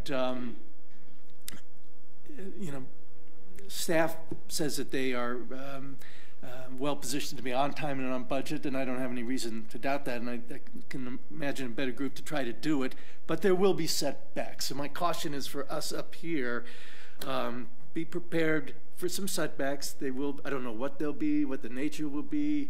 You don't go through one of these without setbacks, and it's up to us, in my view, to it's up to you guys to tell us about the setbacks as quickly as you can. Don't try to work your way through it. You know, just lay it on the table with us, and for us to understand they're going to happen and be supportive.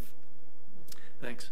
Yeah, and you know, I appreciate that, Jim, and I appreciate the Financial Advisory Board kind of leaning in with us, and you know, they've been kind of involved in the process. What you're pointing out about Tyler has been a real concern for me. They're growing fast. Like I said, they're a public company. They have absorbed and bought a number of other companies. You know, they've been like on a buying spree. It's something that has been kind of at the center of our negotiations. Sheila from Plant Moran has also been concerned about it. So we've been careful to make sure that they do have their resources scheduled. We do know exactly who our implementation consultant is going to be. You know, it'll take on a life of its own, but I mean, I completely agree with what you're saying. I mean, I think that's a good heads up. Rick. Thank you, Mike. So for our one member of the public that is still with us and our viewers at home, may be interested, because we are spending taxpayers' money here, what are some of the direct benefits to the individuals outside of this building? Yeah. So we're going to jump into, you know, sort of this century, right? I mean, as a citizen of this city, you're going to be able to log on, you're going to be able to see your account, you're going to be able to pay your bill online, you're going to be able to see, you know, what you've paid in the past and what you haven't paid in the past. There's a citizen kind of self-service portal that will push information out. They'll be able to, you know, we'll be able to accept work orders and service orders. Somebody says, yeah, there's a pothole on this street or whatever, and we have a way to, you know, capture that stuff into a centralized place and deal with it. So we'll have way better communication with the public, and I really think that customer service just overall will go way up as we're a little bit less strained and a little bit more organized. So we're making it easier for people to transact their business with City Hall. Yeah. Yeah. Thank you. All right, thanks, Rick. Any other questions for Steve? Mr. Mayor, I think Jonathan wanted me to go through the contract line by line. Okay. All right. We got it.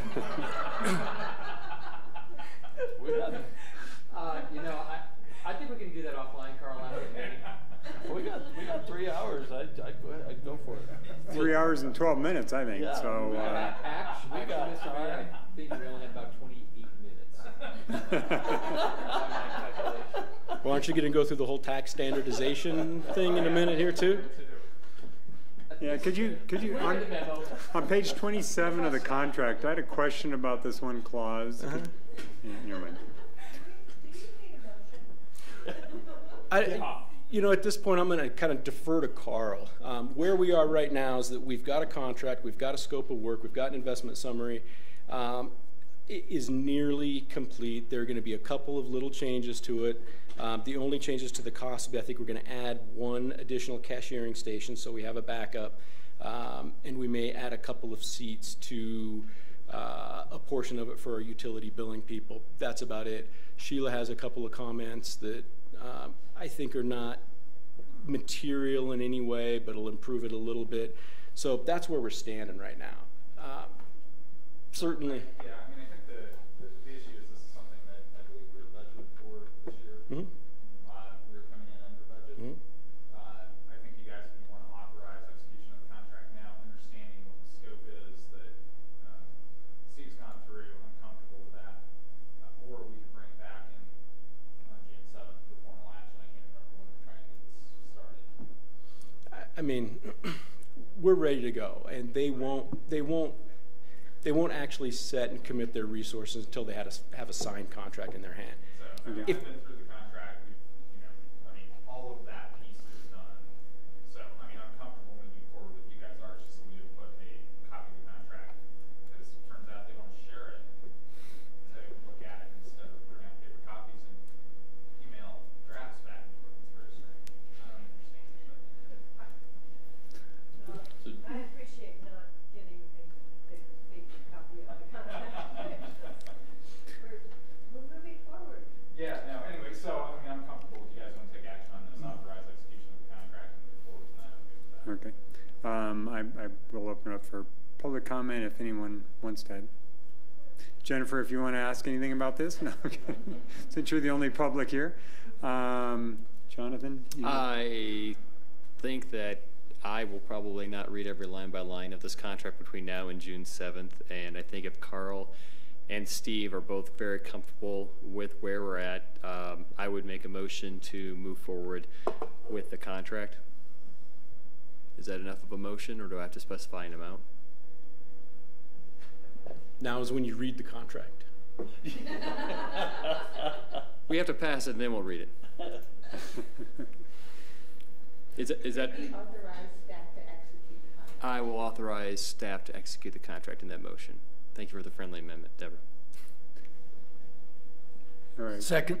Well, we have a motion by Jonathan to authorize staff to execute the contract for the Enterprise Resource Program, and a motion by Jonathan and a second by Jim. Any further discussion on this item? I have one question. Do we have things in the contract to incentivize or disincentivize not meeting scheduled times, not coming in, not performing to the Yeah. contract level? We have a couple of things. One is that we've got a bucket of contingency implementation hours, so that if we just kind of, in good faith, underestimate something or don't quite get it right, we'll still be able to come in under budget. We also have a not to exceed clause in there, so that we know that, as long as we carry our weight and we come to the table ready, we'll come in under that budget number. Okay. And that's this 1.35 million? Yes. Okay. Yes. Will I be able to review my landfill bill and pay it online?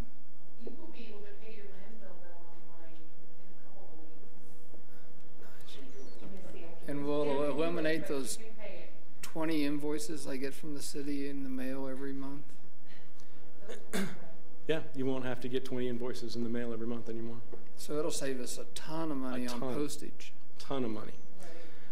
And I mean, you're right, just that mailing itself, you should go out there and see the stack of paper we generate every month. It's a little obscene.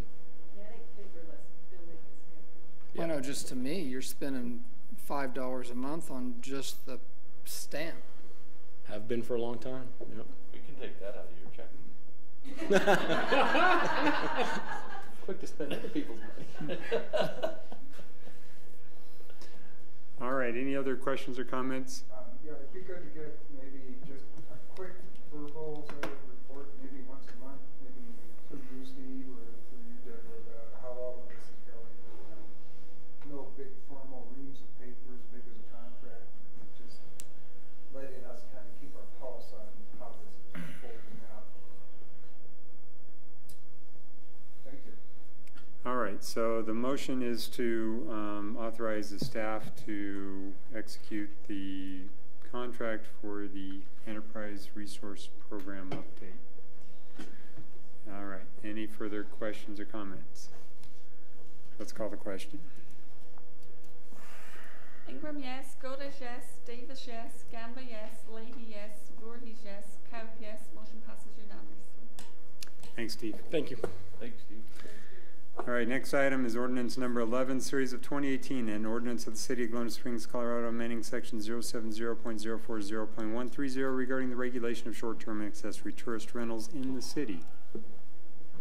This is the first reading. Good evening, Mayor and members of council.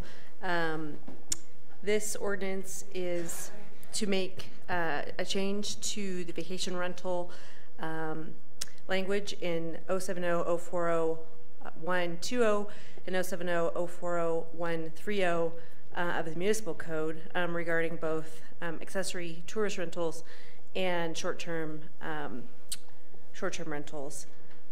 This would create a one-time fee for the permits, but they would still be issued on a 2-year cycle. So the permit holder would pay $110 one time, and then it would just renew without a payment after that. And it also makes changes to the fine for violations, which was we had it under the general penalty provisions before, and this is a graduated permit or fine for violations of $250 for first offense, and a fine of between $100 and $1,000 for each day of a subsequent offense. With that, I'm open with any questions that you may have. So just so you guys know, my thought on the penalty provision was the first time, arguably you made a mistake, if you will, you can make that argument. The second time, you're making an economic decision in my mind, and so we want to make it up to the judge. We said there's a bare minimum, you're going to be paying $100 a day for every day violation. So you know about it the first time you get cited. So if you get cited a second time, it's going to be expensive. It would have just been cheaper to get your permit and pay taxes. Yeah. Is the thought behind that fine schedule, and that's what I took away from council. Its direction is that second offense and up, it needs to be an economic disincentive not to get it registered and pay your taxes. Right. I would concur. Any questions for Jen or Carl on this?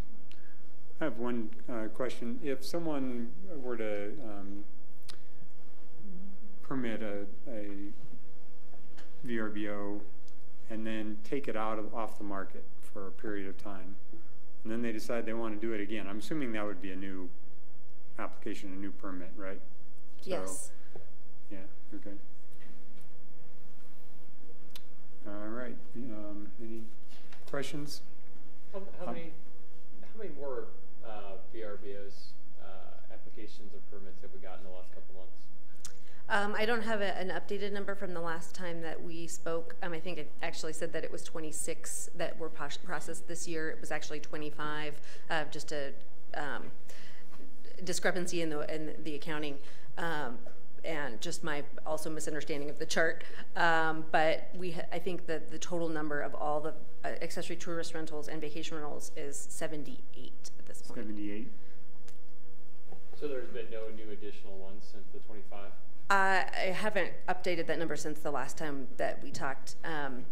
So it may be that there are a few more. I can certainly get you an email with that, with the latest.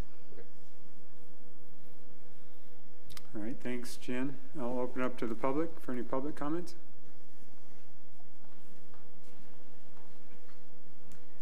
Thank you.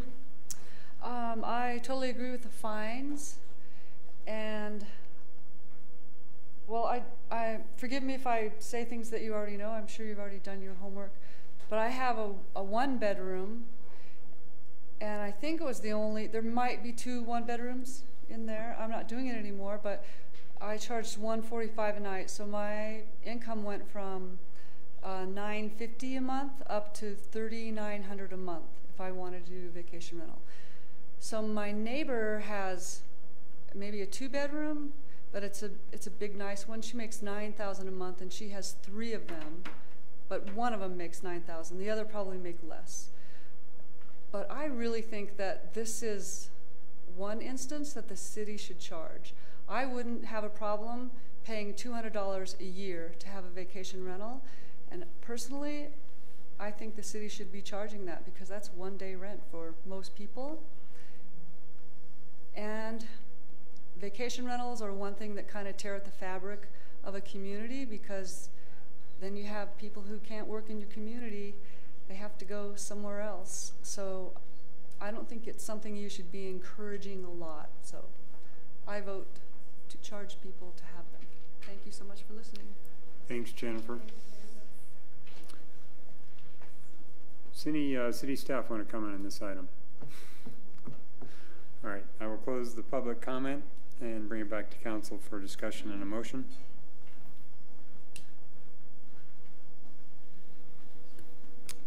I move we approve Ordinance 11, Series of 2018, an ordinance of the City of Glenwood Springs, Colorado, amending Section 070040130 regarding the regulation of short-term and accessory tourist rentals in the city.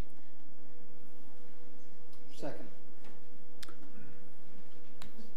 We have a motion by Jonathan and a second. I'm going to go ahead and give it to Steve. It was kind of simultaneous. So a second by Steve to approve ordinance number 11, series of 2018, and ordinance of the City of Glenwood Springs, Colorado, amending section 070040130 regarding the regulation of short-term and accessory tourist. So in the motion, we just read the one section of code, so it's 070040120 and 070040130.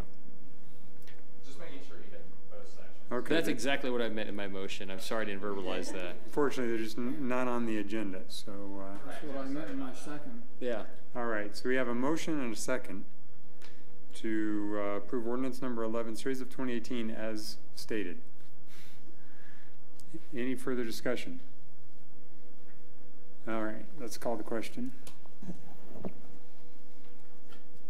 Ingram, yes. Goldish, yes. Davis, yes. Gamba, yes. Leahy, yes. Voorhees, yes. Couch, yes. Motion passes unanimous. All right. Next item, ordinance number 12, series of 2018, and ordinance of the City of Glenwood Springs, Colorado, amending articles 040010 and 040020 and 040030 of the City of Glenwood Springs Code pertaining to sales and use definitions. Mr. Boyd. Have a safe trip. You have no idea what you're gonna miss. This is gonna be so much fun. She's flying somewhere out of DIA tomorrow morning at 7 or so. I need to go too. So I guess for the record, Shelley Kalp is leaving the meeting at 8:02 p.m. Thanks, Shelley. Okay. So I know you guys have all read the staff report, so I won't go into it in a whole lot of detail, but what's happening is that when somebody that does not have a presence in the state of Colorado sells something, or more specifically in the city of Glenwood Springs, sells something to a resident of Glenwood Springs, they're not required to collect and remit sales tax. That's due to a Supreme Court ruling in 1992 in a case called Quill versus North Dakota. That may or may not get overturned. The Supreme Court just heard arguments about a month ago. They're supposed to rule on it one way or the other in June. Whether they overturn that or not, I think there's a good chance that Congress is going to act at some point. There's a bill on the floor both of the House and the Senate. Not on the floor. There's a bill drafted in the House and the Senate in committee, whatever that means. That's not going anywhere. At some point, if the states, each state has the ability to determine whether or not somebody selling something into their state has to collect and remit sales tax on it. Home rule cities like us are going to have a much better chance of being able to play in that game if we have abided by and conformed to the standard definitions of taxable items that are set up in Colorado's code. So what this is us going through and reconciling our existing tax code against the standardized definitions and making sure that everything matches. So we've been through that process. We actually had CML's lawyer, Jeff Wilson, go through it for us and double check everything, approve our ordinance. I think Carl and his firm have seen it, and I think everybody is good with it. This doesn't really change anything in terms of our revenue right now, one way or the other. But in the event that we're able to enforce the collection of sales tax and council decides it wants to do that, this is going to maximize our option or our odds of being able to do that. Great. Thanks, Steve. Any questions for Steve? Anyone on city staff would like to comment or from the public? Seeing none, I'll bring it back to council for discussion and a motion.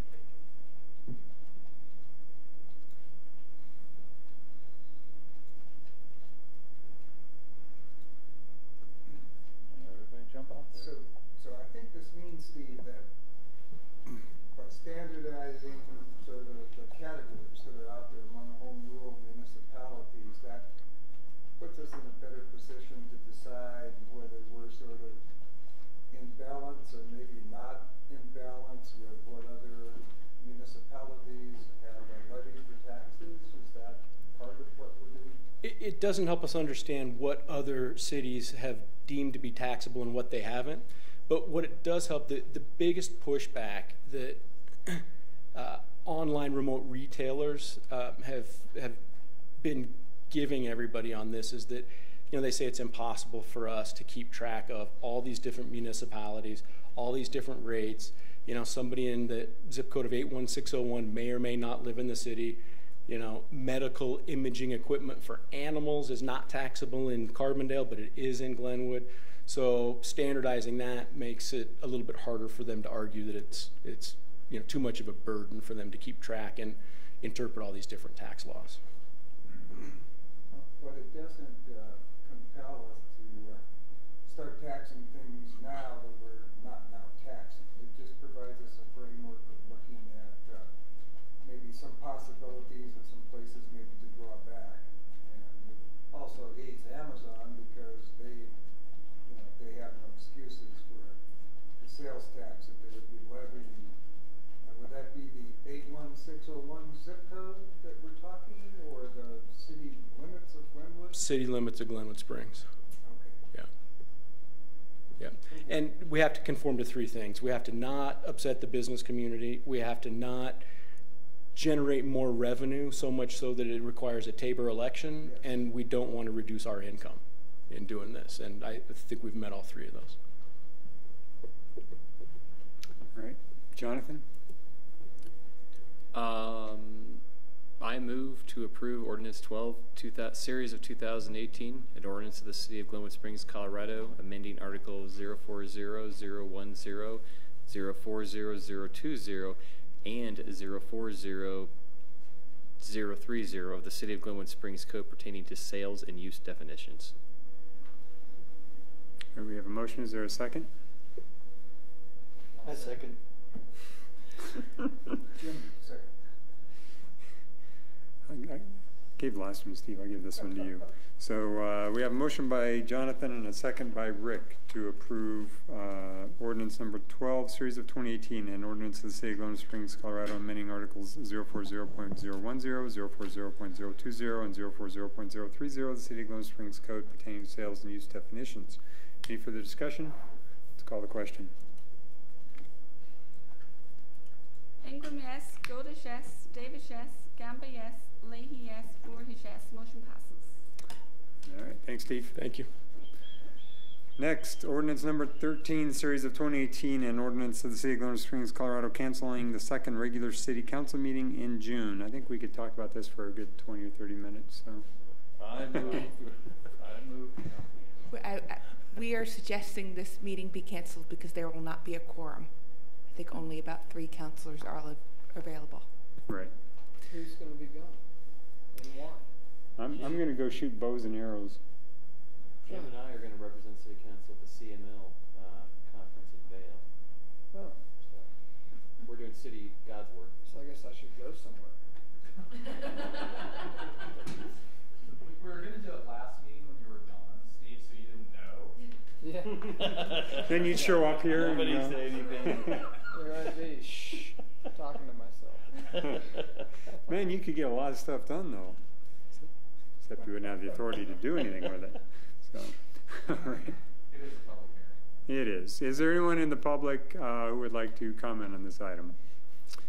All right. Seeing none, I'll choke and then bring it back to council for comment and a motion. I'll give you a motion. I would. Sounded like a threat. I would move to approve ordinance 13, series 2018, canceling our second regular city council meeting in June. We have a motion. Is there a second? Second. Come on. I was going to say, this is an easy one.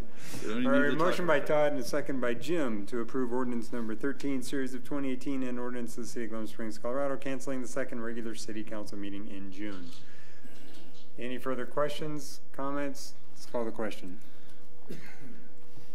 Ingram, yes. Goldish, yes.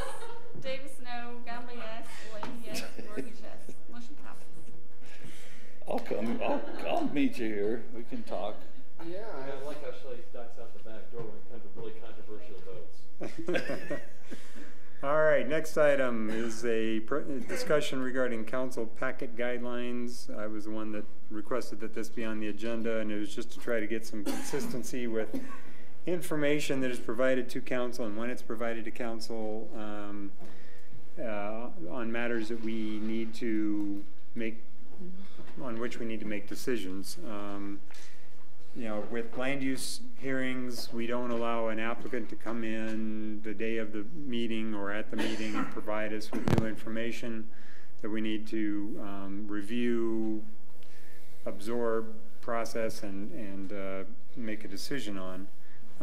So the same, I believe, should be true for any other issue. You know, if we ran into an instance where a particular issue was very time sensitive and for whatever reason staff or our consultants were unable to have the information provided in the council packet, which goes out the Friday before each council meeting, then we could schedule a special council meeting within a couple of days to hear that particular item. But basically it's just to make sure that we always have all the information in advance so that we can thoroughly review it. Did you want to say anything else? I think that is fine. We will do our best to abide by that. Here, here. Any questions? Comments? No, I think it's a good policy. It is frustrating when we get like land use stuff and all of a sudden we're being handed things and trying to make decisions on the run. So, usually I mean, the city's gonna be here a long time. Usually we're not in that big a hurry, usually. So if at all possible, I think that's a very good guideline to follow. All right, I will open this up to the public. Anyone on council or any journalists want to make a comment on this item? All right, seeing none, I'll close it to the public, bring it back to council for a motion. The motion would basically just to establish a policy, a standard policy that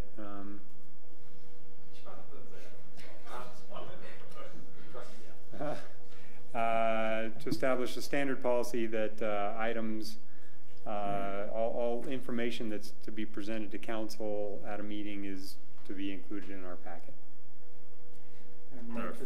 Can you, if you're going to be asked to make a decision, because there's some presentations that may, just like the one we had in air quality today. Right, yeah, and she, you know, there was, I think the bulk of the information that she showed us tonight, in fact, I think all the information she showed us tonight was actually in our packet, if I'm not mistaken. That was because, yes, we made that happen. It was in a slightly different format. Right. But as a policy matter, if it is an action item, then all of the information needs to be in the packet and not presented. Yeah. Right. Is that actually part of our land use code? Well, you know, I will tell you the problem with land use is, you know, having done that, is that you see the final staff report on Thursday, or whatever day you get the staff report, Friday, and then you tailor a presentation to match up to it. So I think we'll just have to understand that there may be, you know, everybody will do their best, but that's typically what you see in land use, is that it's all going to be in your packet. And I think this is talking about any action item, taking action on a contract, approving a bid, whatever it is, all the information is in the packet, or it gets kicked to the next regular meeting.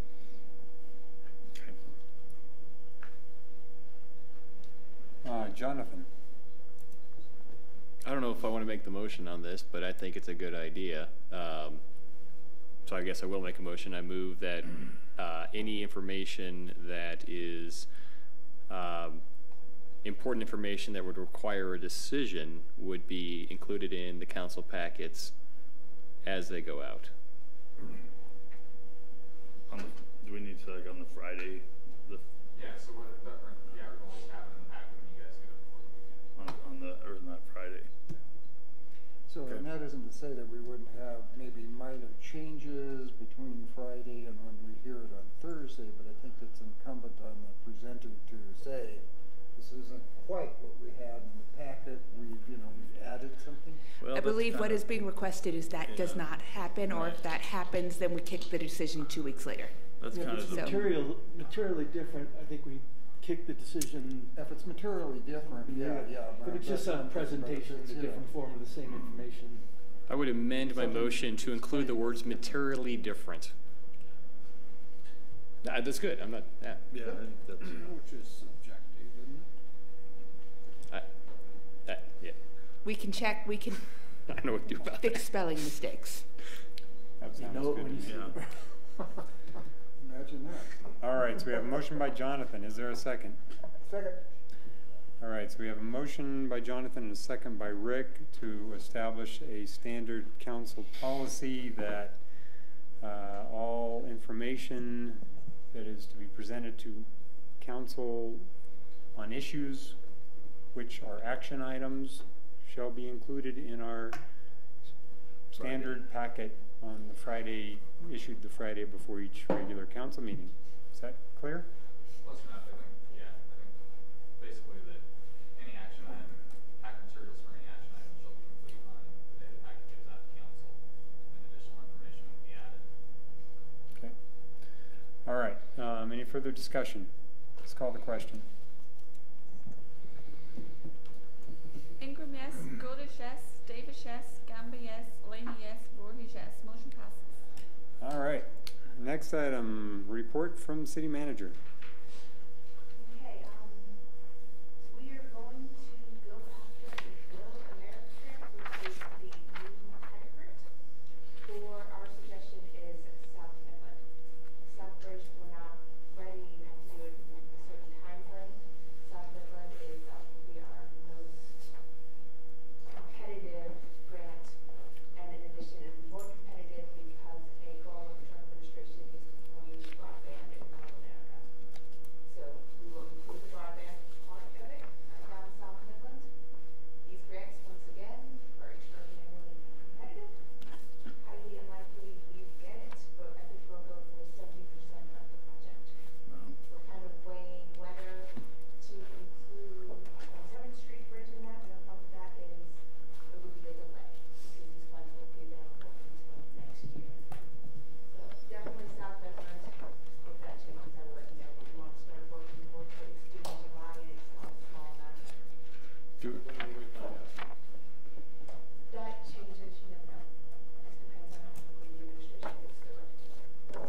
Does it help to have? They think before November elections. They're very politically sensitive. Does it help to have other people sign on that grant, like the county or the schools who would benefit with that new roundabout? Absolutely. I mean, and then it's also a lot of politicking. We will, probably send somebody back to DC. We will, we'll make an all-out effort. That's kind of how you get these. They're very hard to get. Got one in Carlisle, but that was after 3 years of very concentrated effort. So we'll do our best. Cross your fingers. You never know. Show up with a red tie and a red hat on just in case. We'll bring Mike for that. Just really quickly, the monthly reports we do for you guys, that I think some of them you don't even know if they're there. I am going to try to probably look at them and see if there's a way we could make them more productive, since staff spends a lot of time on them. On what? We do monthly staff reports. Staff reports. They're in Dropbox. I think Jill sent an email out, but with your permission, I would like to look at either getting rid of those or making them much more effective. I think they're in our charter, our code. It might be in our code. Well, there were some changes that were made in the mid-2000s that were in response to, I think, a feeling that there wasn't enough information being given to council. Well, we want to eliminate what we're getting now. Do you read them? Yeah. Okay. I would if I knew that we had them. They're all in Dropbox. My orientation was poor. It was poor. Looking at you.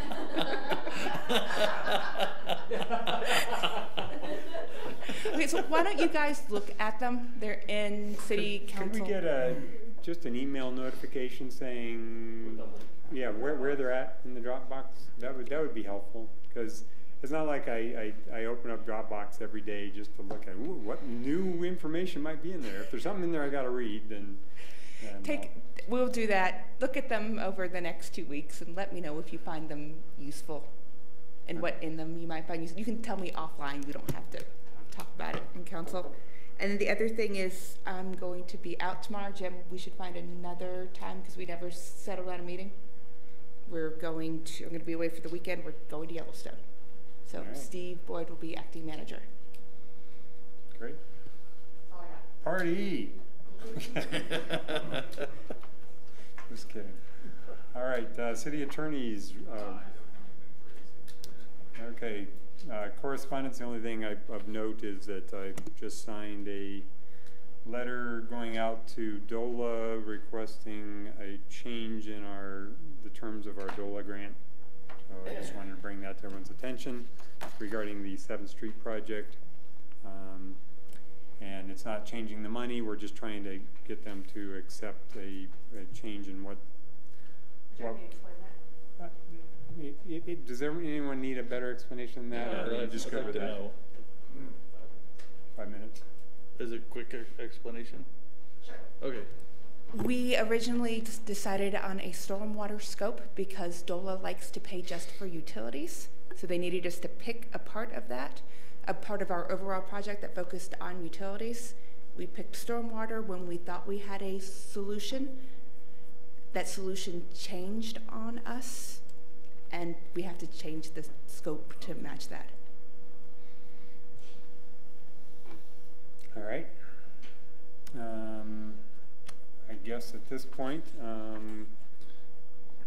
we can move on to council reports on boards, committee, and commission meetings. I'll go.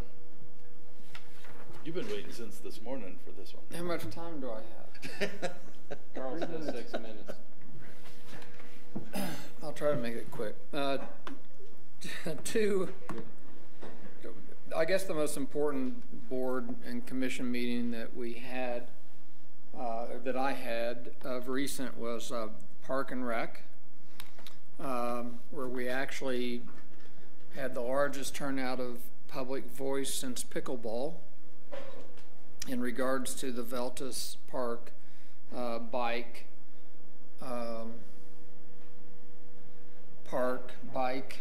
track, whatever that is. And there were 50 people in attendance at that meeting, and I think there was 14 that spoke. And that was followed by a motion and a vote of that board, which doesn't happen often on anything. And what they did, once we get that, we could read it, but it effectively said that the park board would fully support a bike park. They think it's important for the youth of this community to have that anywhere but Veltus Park. So, and there's a memo out, I'll email out probably to all of you today from that committee stating that they've accepted that, and they're now looking for other places. Probably the most popular spot that was mentioned was up behind the community center.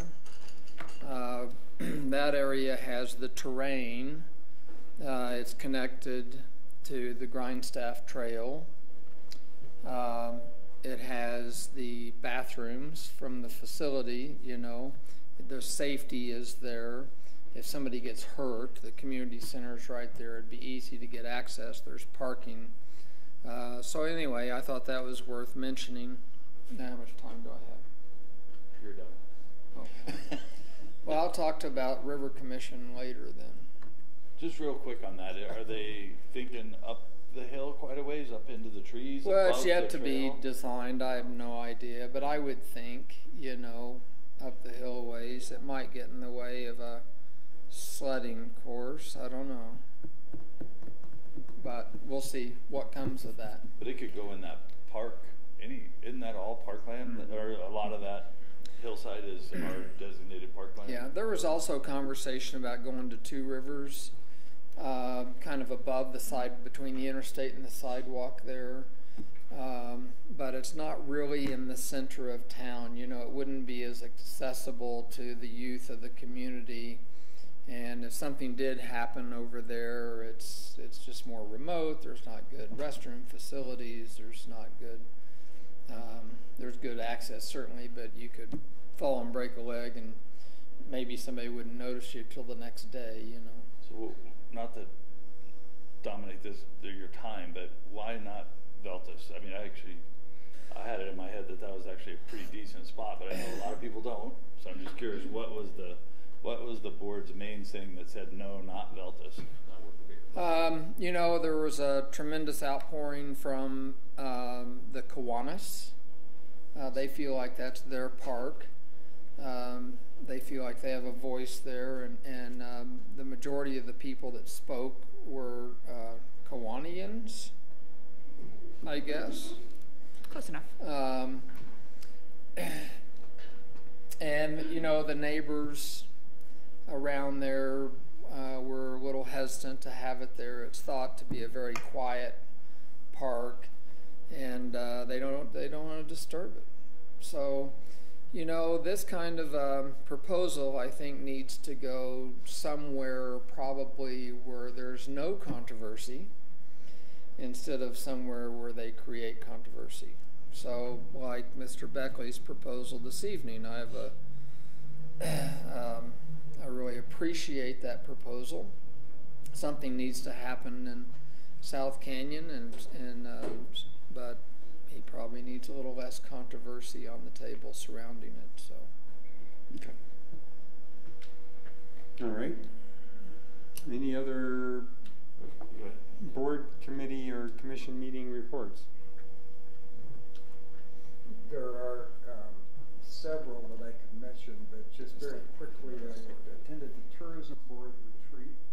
There's a new person who is working with the tourism board, brand new, and has just a terrific skill set. And she has made a commitment to track the things that they're doing on social media to get a handle on what's effective and what's not effective. And I think that's a great step forward. So they had a retreat in April and a meeting last week. There's an international group that is coming to visit Glenwood Springs under the auspices of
only comment I'd make on that, Rick, is that we only draw water out of the Roaring Fork River when our primary water supply is down out of Grizzly and No Name, and assuming that we don't have any infrastructure problems with that line, I think Glenwood is not to say we don't want to be concerned about drought, but we are very well positioned. It would have to be an extremely, extremely severe drought before Glenwood before there would not be the ability of Glenwood to generate our peak water flow, basically. Is that a fair assessment, Carl? That is. I was going to say, I think we've had the greatest success actually just with education and drought cycles like 2011 and 2002. We actually saw water usage go up the last time we instituted mandatory watering days because people have a tendency to go, it's my day, they turn it on and they don't turn it off. But just a solid education program about conservation usually sees our peaking drop in a drought year. Yeah. And I believe we are keeping an eye on it. And what Robin has told me is that we're usually not impacted the first year. Yeah. It's more like the second year. But we are keeping an eye on it. All right. Any other board committee or commission meetings? You know, go ahead. I would just, to comment back on this water thing, I think if we get to a point where we don't have the water flows out of Grizzly or No Name, I guess. Yeah. I'd certainly like to know about that if we start pulling out of the Roaring Fork. Yeah, in the worst droughts we've had in my cycle here, which is probably the third really severe drought cycle, we've never experienced a problem where we couldn't hit peaking demand pretty comfortably with Grizzly and No Name water. Yeah. No Name tends to dry up, but Grizzly Creek has always been a good producer. And yes, we would let you know that. Yeah.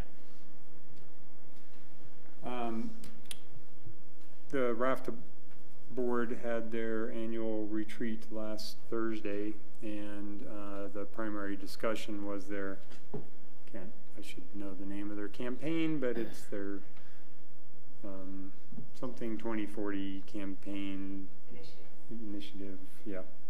And it's basically to figure out how to address the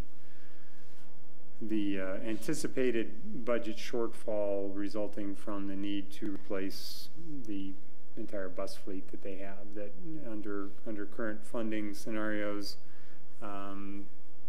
they will go in the negative in 5 or 6 years without some additional funding. And so the discussion, as you guys all know, has been to suggest a property tax on the ballot for the entire RAFTA jurisdiction, and there was a lot of debate as to what that number should be. If you'll recall, there was a lot of there was some polling done at the level of 3 mills and 5 mills. The poll didn't show a lot of sensitivity between the two. In other words, there wasn't a big drop between the 5 mil support for the 5 mil over the support for the 3 mil. There was some, but not significant. But with that recognition, the board chose to proceed with another poll and probably moving in the direction of focusing on a 3.65 mil levy increase, which is certainly closer to the 3 than the 5, and I think importantly for Glenwood includes all of the funding for the different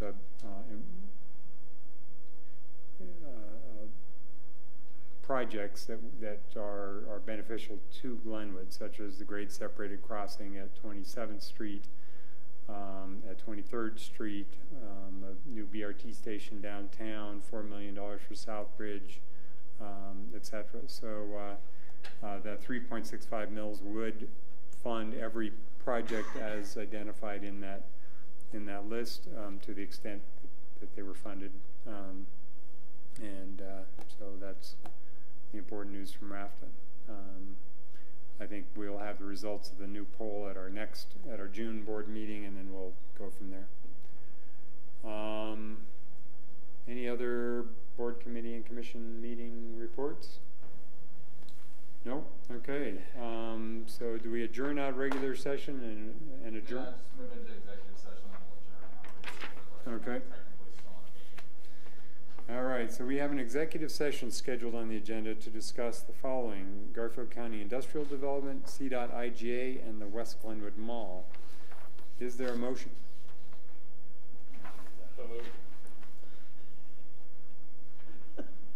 I move to go into executive session for the purpose of conducting a conference with the city manager and city attorney and to discuss city's purchase, acquisition, lease, transfer, or sale of real property, determining positions relative to matters that may be subject to negotiations, developing strategy for negotiations, and instructing negotiators, and to conduct a conference with the city attorney to receive legal advice in accordance with CRS 24-6-4024A, B, and E related to the Garfield County Industrial Development, CDOT IGA, and West Glenwood Mall.